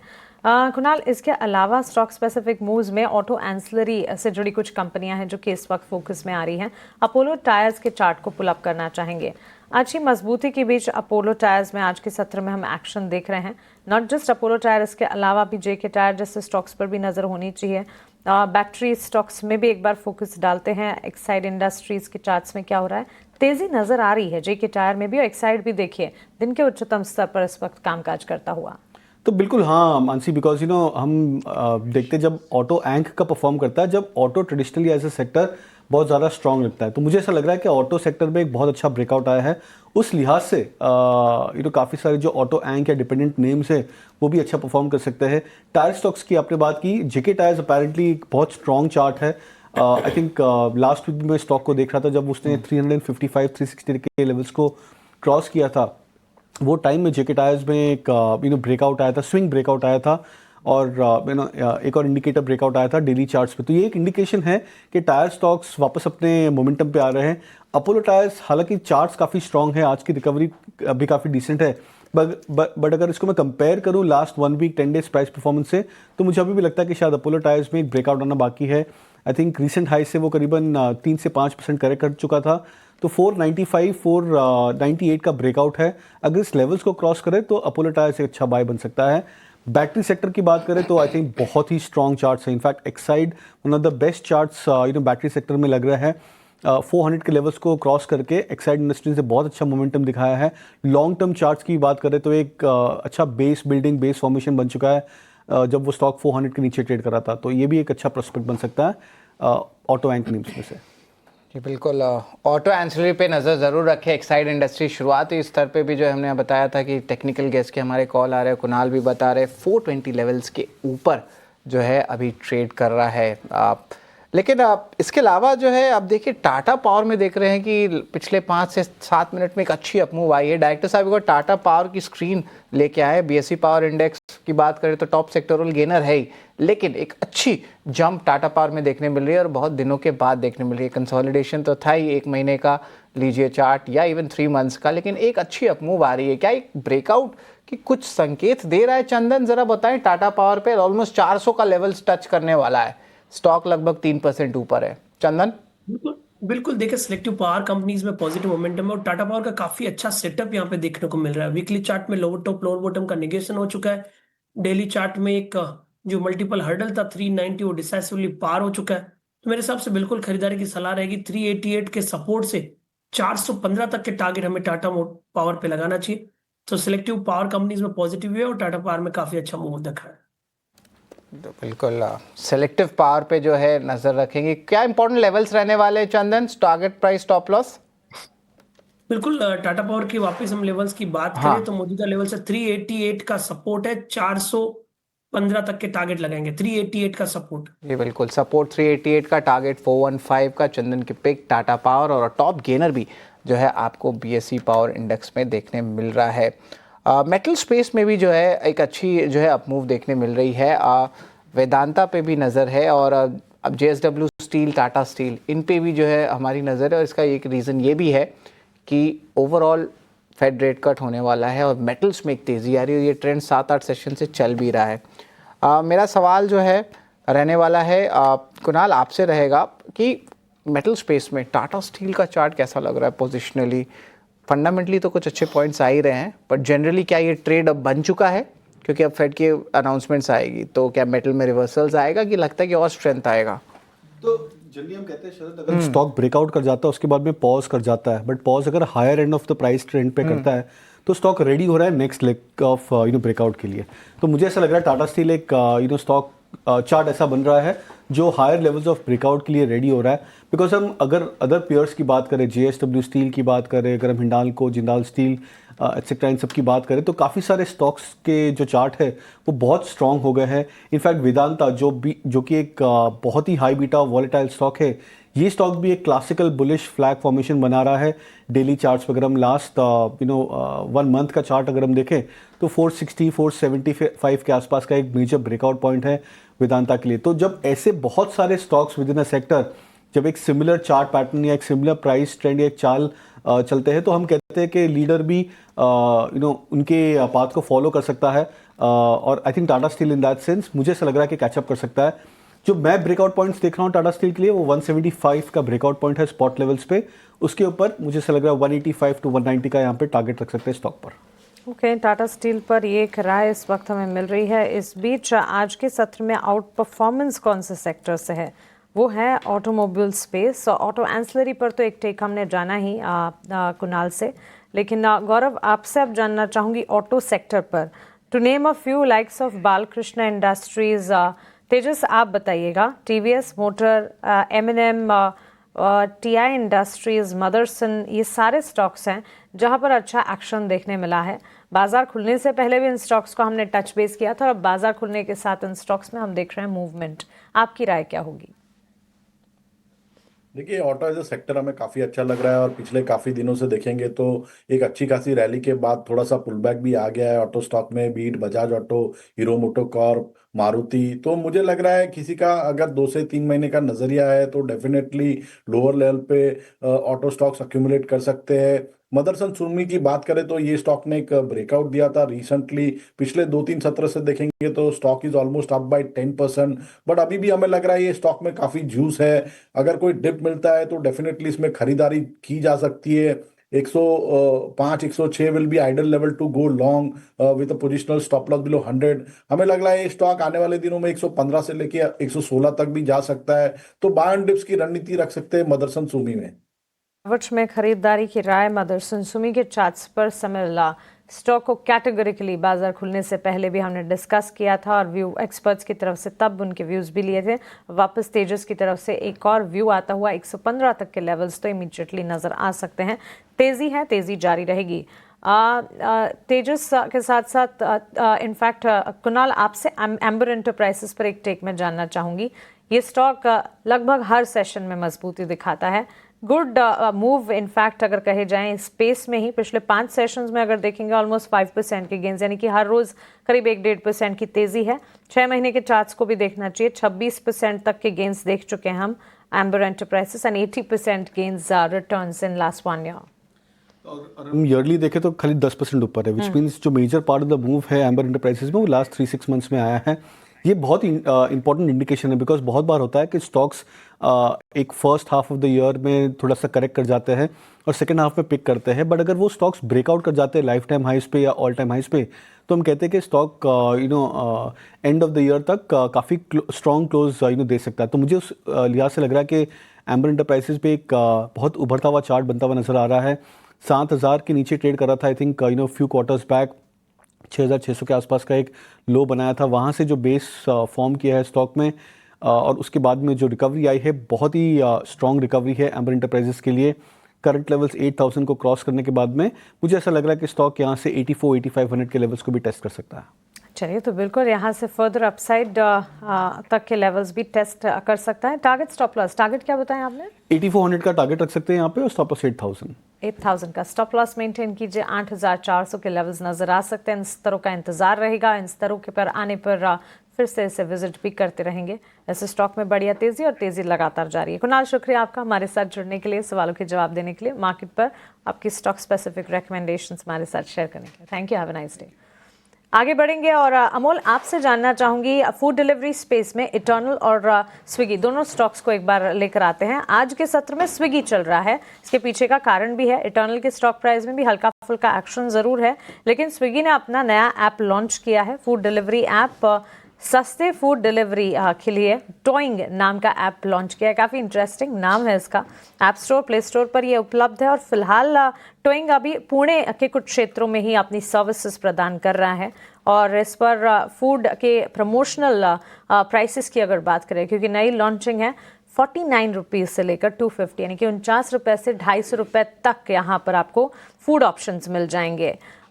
ये न्यूज़ फ्लो है, लेकिन अमोल दोनों ही स्टॉक्स फूड डिलीवरी स्पेस में यहाँ से प्लेटफॉर्म फीस पिछले दिनों बढ़ाई थी स्विगी और इटर्नल ने, इसके चलते फोकस में थे।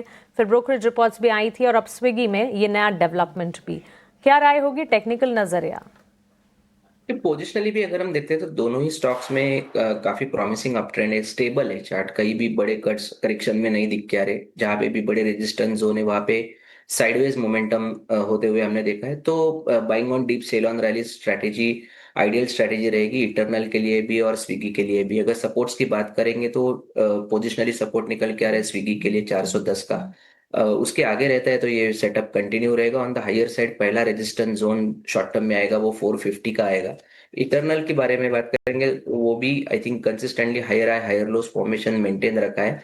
इमीडिएट में 318 का सपोर्ट है और अगर ये स्टॉक 330 के ऊपर क्रॉस करता है तो बुलिश मोमेंटम और बढ़ने के चांसेस शॉर्ट टर्म में दिख के आ रहे हैं। यहाँ पे जो बुलिश मोमेंटम ज़रूर बन रहा है। फेस्टिव सीज़न का भी एक एंगल है। मैं इस बारे में इसलिए बोल रहा हूँ क्योंकि लॉजिस्टिक्स सेक्टर जो है ये अब चल पड़ा है। कल हमने जो बातचीत भी की थी, कल के शोज़ में मैंने बताया था कि एक स्विंग ट्रेड कैंडिडेट हो सकता है। इसका ऑफकोर्स कारण यही है कि जीएसटी रिलेटेड जो ऑर्डर्स है वो बड़ा ऑर्डर्स आ सकते हैं क्योंकि डिले हो रहा है। तो एक साथ बड़े बड़े ऑर्डर्स और फ्रेट रेट्स जंप कर सकते हैं लॉजिस्टिक्स स्पेस पे। और आज जो है ऑफकोर्स फॉरेन ब्रोकिंग हाउस ने इनिशिएशंस भी कर दिया है। डायरेक्टर साहब लॉजिस्टिक्स स्टॉक्स को एक बार एक एक करके फायर करें और देखते हैं कि क्या ये स्विंग ट्रेड कैंडिडेट यहाँ से भी बन सकते हैं कि नहीं। 22 तारीख के बाद का ट्रेड का डिलीवरी, एजिस लॉजिस्टिक्स और कंटेनर कॉर्प, कॉनकॉर और डिलीवरी दोनों दिखाएं। यहाँ पे भी जो है अच्छी अपमूव देखने मिल रही है। चंदन ज़रा बताएं, कोई स्विंग ट्रेड हो सकता है यहाँ पे? कॉनकॉर, डिलीवरी या इवन एजिस लॉजिस्टिक्स, सारे स्टॉक्स में एक अच्छी तेज़ी आ रही है। बिल्कुल देखिए कॉनकोर में बिल्कुल एक स्विंग ट्रेड है और in fact selective railway counter bottom out approach दिखाते हुए नजर आ रहे हैं। कॉनकोर में आप देखोगे तो लगभग 25-26 दिन का कंसोलिडेशन ब्रेकआउट हुआ है, पॉजिटिव मूव इमीडिएट आना चाहिए। देखिए 555 का सपोर्ट है, ऊपर में लगभग 582 तक के टारगेट यहाँ पे बनेंगे। बिल्कुल और एजिस लॉजिस्टिक की हाँ बात करें तो वहां पे भी एक पॉजिटिव बायस है। बिल्कुल एजिस लॉजिस्टिक में भी पॉजिटिव बायस देखने को मिल रहा है, 2 दिन में शानदार रिकवरी हुई है। मेरे हिसाब से 767 का इमीडिएट सपोर्ट रहेगा, 810 तक के टारगेट बनेंगे। तो कॉनकोर और एजिस दोनों में मोमेंटम है, दोनों में इमीडिएट बेसिस पे 2 से लेके 5% तक के स्विंग देखे जा सकते हैं। तो यही हमारी जो रणनीति रहती है कि हम ट्रेंड्स पहले बताएं दर्शकों को। और अब देखिए स्विंग ट्रेड थीम कल हमने बताया, आज चंदन भी बता रहे हैं। तो यहाँ पे जो है अच्छी एक स्विंग ट्रेड आपको लॉजिस्टिक स्टॉक्स में देखने मिल सकती है, तो उस पर भी हमारी नज़र रहेगी। निफ्टी अभी डेज हाई पे है, कंफर्टेबली 25,130 के ऊपर है। और निफ्टी बैंक की भी एक बार चर्चा कर लेते हैं, जहाँ पे हम देखिए मूव जो है स्टेबल है। अगर आप बात करें निफ्टी की, आज जो है ऑफकोर्स वीकली एक्सपायरी भी है, स्टेबल है मार्केट्स, अच्छी अप मूव्स कुछ कुछ सेक्टर्स में आ रही है। लेकिन एक और सेक्टर है जिस पे हमारी नज़र रहेगी, और उस पर जो इंश्योरेंस सेक्टर है वो फोकस में रहेगा। Association of health care providers यानी AHPI ने स्टार हेल्थ से कैशलेस सेवा तुरंत शुरू करने की मांग की है। क्या है पूरी खबर, बता रहे हैं अनुराग शाह। हॉस्पिटल्स और इंश्योरेंस कंपनीज के बीच में विवाद है, जहां पर AHPI के द्वारा स्टार हेल्थ पर 22 सितंबर से कैशलेस ट्रीटमेंट को बंद करने की बात की गई है। और उसके बाद AHPI ने कल एक और रिलीज़ जारी की है, और उस रिलीज़ में कहा है कि स्टार हेल्थ ने अपने एम्पेनलमेंट से जो हॉस्पिटल्स हटाए हैं उन्हें तुरंत जोड़ा जाए। तो ये विवाद जो है ये बड़ा हो गया है, और इसमें इंश्योरेंस सेक्टर की अपनी दलील है और हॉस्पिटल्स की अपनी दलील है। जनरल इंश्योरेंस काउंसिल जो कि इंश्योरेंस कंपनियों की बॉडी है, उनके द्वारा कहा गया है कि जो हॉस्पिटल्स के द्वारा ये प्रेशर टैक्टिक्स है, AHPI की प्रेशर टैक्टिक्स है, और जो इस प्रेशर टैक्टिक्स में जो पॉलिसी होल्डर्स है, मरीज है, उन्हें कोई दिक्कत नहीं होनी चाहिए, वो सफ़र नहीं होने चाहिए, और जो नोटिस दिया गया है विड्रॉल का ये वापस लिया जाए। ये जनरल इंश्योरेंस काउंसिल के द्वारा कहा गया है। हमने भी हमारे सूत्रों से बात करी इंश्योरेंस इंडस्ट्री के अंदर, तो उनका ये कहना है कि जो AHPI के द्वारा जो हॉस्पिटल्स की लिस्ट दी गई है जिस पे कहा गया कि इन्हें एम्पेनलमेंट पे लिया जाए स्टार हेल्थ के, उसमें कुछ हॉस्पिटल्स पे अभी इलाज दिया जा रहा है। और एक्सपर्ट्स ये भी बता रहे हैं कि हॉस्पिटल जो है वो कैशलेस ट्रीटमेंट देने से मना नहीं कर सकते, क्योंकि कॉन्ट्रैक्ट का हिस्सा होता है और मरीज उसमें सफ़र नहीं हो सकते। तो पहले भी हमने देखा है कि बजाज अलायंस के मामले में भी जब AHPI के द्वारा कहा गया था कि कैशलेस ट्रीटमेंट बंद कर दिया जाएगा, तब बजाज अलायंस ने कहा था कि हम हमारे कस्टमर्स के खातों के अंदर पैसे डाल देंगे, और फिर बातचीत से मामला सुलझा लिया गया था। तो एक्सपर्ट्स ये भी बता रहे हैं कि एक जो एग्रीमेंट नहीं होता है हॉस्पिटल्स और इंश्योरेंस कंपनीज के बीच में, उस एग्रीमेंट पे आने के लिए भी एक प्रेशर टैक्टिक्स है, और कॉमन एम्पेनलमेंट जैसी चीज़ें हैं जिस पर चर्चा चल रही है, वो उसमें देरी करने के लिए भी ये किया जा रहा है। लेकिन इन सब में नुकसान जो है वो पॉलिसी होल्डर्स का होता है, कन्फ्यूज़न होता है लोगों में, इसलिए सरकार भी चाहती है कि इस मामले को जल्दी से जल्दी सुलझाया जाए। बिल्कुल अनुराग, बहुत ज़रूरी जानकारी आप दे रहे हैं, शुक्रिया। ये सारी डिटेल्स, इससे जुड़ी सारी डिटेलिंग हम तक पहुंचाने के लिए, इस पर हम नज़र रखेंगे और वक्त वक्त पर अपडेट्स भी आपको देते रहेंगे। लेकिन अब ऑप्शन के चैंपियन का वक्त हो चला है, आपको बताते हैं एक ऑप्शन का दमदार ट्रेड।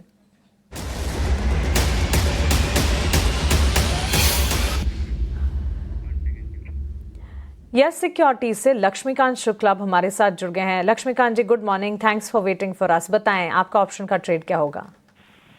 सुप्रभात मानसी जी, आज के ऑप्शन में हम हैवेल्स रिकमेंड करेंगे।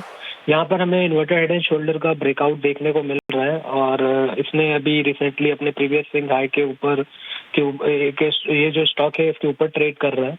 ओवरऑल सेंटीमेंट पॉजिटिव नजर आ रहा है हैवेल्स में, तो हमें 1600 का कॉल ऑप्शन बाय करके चलना है, जो कि हमें लेना है अराउंड 40 रुपीज़ के आसपास। और इसमें जो हमारे टारगेट आ रहे हैं वो आ रहे हैं 60 रुपीज़ के, और स्टॉप लॉस हमें रखना है 30 रुपीज़ का। तो लॉट साइज को देखते हुए जो मैक्सिमम रिस्क बनता हुआ नजर आ रहा है वो आ रहा है 5000 रुपीज़ का, और अगर हमारे टारगेट अचीव होते हैं तो जो मैक्सिमम रिवॉर्ड है वो निकल कर आ रहा है 10,000 रुपीज़ का। बिल्कुल लक्ष्मीकांत जी, बहुत शुक्रिया आपका हमारे साथ जुड़ने के लिए और ऑप्शन का ये दमदार ट्रेड हमें सुझाने के लिए। कैश मार्केट में 1% की तेजी है। ऑप्शन के ट्रेड के तौर पर लक्ष्मीकांत शुक्ला की राय हैवेल्स 1600 की कॉल खरीदने की राय 40 रुपए के दाम पर आपको मिलेगी। लक्ष्य इसके 60 के मानकर चलें। स्टॉप लॉस 30 का लगाना होगा। वर्कआउट करने पर अधिकतम मुनाफा यानी कि मैक्स टू मैक्स प्रॉफिट 10,000 का हो सकता है और अगर रिवर्स जाती है तो फिर मैक्स टू मैक्स लॉस अधिकतम नुकसान 5,000 का भी होने की संभावना है। एफएनओ ट्रेडिंग को लेकर एक स्टैंडर्ड डिस्क्लेमर आपकी स्क्रीन पर आ जाएगा। एफएनओ ट्रेडिंग में 10 में से 9 लोगों को नुकसान होता है। एफएनओ ट्रेडर्स को औसतन 1 लाख रुपए का नुकसान होता है। घाटा होने के बावजूद 28% ट्रांजैक्शन के रूप में देना होता है। वही मुनाफा होने पर 15 से 50% ट्रांजैक्शन के रूप में खर्च होता है। इसीलिए अपने एडवाइजर से सलाह लें और उसी के बाद एफएनओ ट्रेडिंग में उतरें। इस बीच स्क्रीन पर कुछ और इंपॉर्टेंट न्यूज़ फ्लोज आ रहे हैं। स्पाइस जेट से जुड़ी एक इंपॉर्टेंट खबर आ रही थी, वो हम लगातार फ्लैश कर रहे हैं और ये अपडेट जो है आपके स्क्रीन पर लेकर आ रहे हैं। 8 बोइंग 737 के लिए लीज जो है स्पाइस जेट को फाइनल होता हुआ नजर आया है। इस वक्त की बड़ी खबर, एविएशन स्पेस लगातार फोकस रेडार पर और इसी कड़ी में स्पाइस जेट के लिए एक और डेवलपमेंट की खबर आती हुई 8 बोइंग 737 के लिए लीज जो है ये फाइनल होता हुआ दिखा है। एक टेक और स्टॉक पर एक रिएक्शन भी ले लेते हैं करीब 1.5% की तेजी के साथ। एविएशन स्पेस में डिस्कशन पॉइंट के तौर पर ज़्यादा डिस्कस नहीं होता, लेकिन अमोल आपसे एक टेक जरूर जानना चाहूंगी स्पाइस जेट पर। इस वक्त न्यूज़ फ्लो है जिसके चलते एक मूव नजर आ रहा है, कोई टेक बनता है? नहीं, मैं कुछ कमेंट नहीं कर पाऊंगा इस स्टॉक के ऊपर। डेवलपमेंट पर नजर रखेंगे। 32-33 के लेवल्स पर यह स्टॉक इस वक्त ट्रेड करता हुआ और इस बीच बाजार पर एक नज़र होनी चाहिए। निफ्टी के लेवल्स को एक बार देखें, 25,150 के पार चलिए खुला था 25,000 के लेवल्स के इर्द गिर्द, उसके बाद संभलने की कोशिश करता और इस कोशिश में कामयाबी हाथ लगी है। इस वक्त अगर आप देखेंगे दिन के उच्चतम स्तर पर निफ्टी में कामकाज देखने को मिलेगा। 25,150 के लेवल्स को टच जरूर किया हमने। 80 अंकों की मजबूती यहाँ पर नजर आ रही है।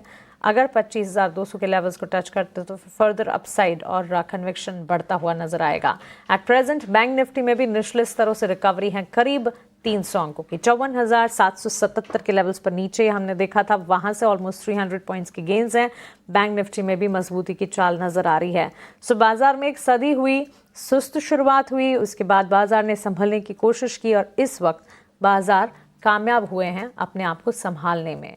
बैंक निफ्टी भी दिन के उच्चतम स्तर पर कामकाज करता हुआ 163 अंकों की तेजी वैसे ऑन फेस ऑफ इट आप देखेंगे, लेकिन अगर आप निचले स्तरों से देखेंगे तो करीब 300 अंकों की तेजी पाएंगे वहां पर भी। ब्रॉडर मार्केट्स में मिड कैप स्मॉल कैप में एक्शन था और ये एक्शन अब भी बरकरार इस वक्त नजर आ रहा है। कुछ और स्टॉक्स जहां पर तेजी है, टाटा पावर के चार्ट्स पर एक नजर होनी चाहिए और तेजस एक टेक आपसे जानना चाहूंगी करीब 3% की तेजी के साथ। Okay, Chandan is also there. Chandan आप बताएं टाटा पावर के स्टॉक प्राइस पर क्या टेक होगा और साथ ही कंटेनर कॉर्पोरेशन पर भी राय दीजिएगा जरूर। 2.25% की गेंस वहां पर भी हैं। बिल्कुल मानसी जी, दोनों काउंटर पे बात हुई और दोनों काउंटर काफी पॉजिटिव लग रहे हैं। टाटा पावर की वापस हम बात करें इस मूव के बाद में, तब जो ट्रेलिंग सपोर्ट है वो 390 के आसपास होना चाहिए, ऊपर में 415 तक के टारगेट के लिए। कॉनकोर और कुछ रेलवे काउंटर है उसमें काफी अच्छा सेटअप बन रहा है। कंटेनर कोर की बात करें तो 25-26 दिन का कंसोलिडेशन ब्रेकआउट है, तो यहाँ पे भी मोमेंटम इंटेक्ट रहना चाहिए और शुरुआती तेजी के बाद अब जो ट्रेलिंग सपोर्ट है वो लगभग 558 के आसपास आ रहा है, ऊपर में लगभग 585 के टारगेट के लिए हो चुके हैं और यहाँ से फर्दर अपसाइड भी एंटिसिपेट की जा रही है। इसके अलावा कुछ और स्टॉक्स जहाँ पर इस वक्त कामकाज है, मुथूट फाइनेंस और मनप्पुरम फाइनेंस पर भी एक टेक और इस बीच शरद कुछ और स्टॉक्स आपके रेडार पर हैं? जी बिल्कुल, आपने तो ऑफकोर्स बैंकिंग स्टॉक्स पे जो है हमारी नज़र होनी चाहिए, उस पे जो है फोकस रखने वाले हैं BFSI स्पेस पे। और देखिए निफ्टी बैंक 55,000 के ऊपर आ गया है, डेज हाई पे है और ये सपोर्ट जो है PSU बैंक्स पे भी आ रहा है और प्राइवेट बैंक से भी देखने मिल रहा है। और एक बार फोकस करते हैं निफ्टी पे, तो 25,150 लेवल्स के पार आ गए हैं, तो यहाँ पे अच्छी सस्टेन बाइंग देखने मिल रही है। एक बार डायरेक्टर साहब PSU बैंक्स पे एक बार फोकस कर लेते हैं।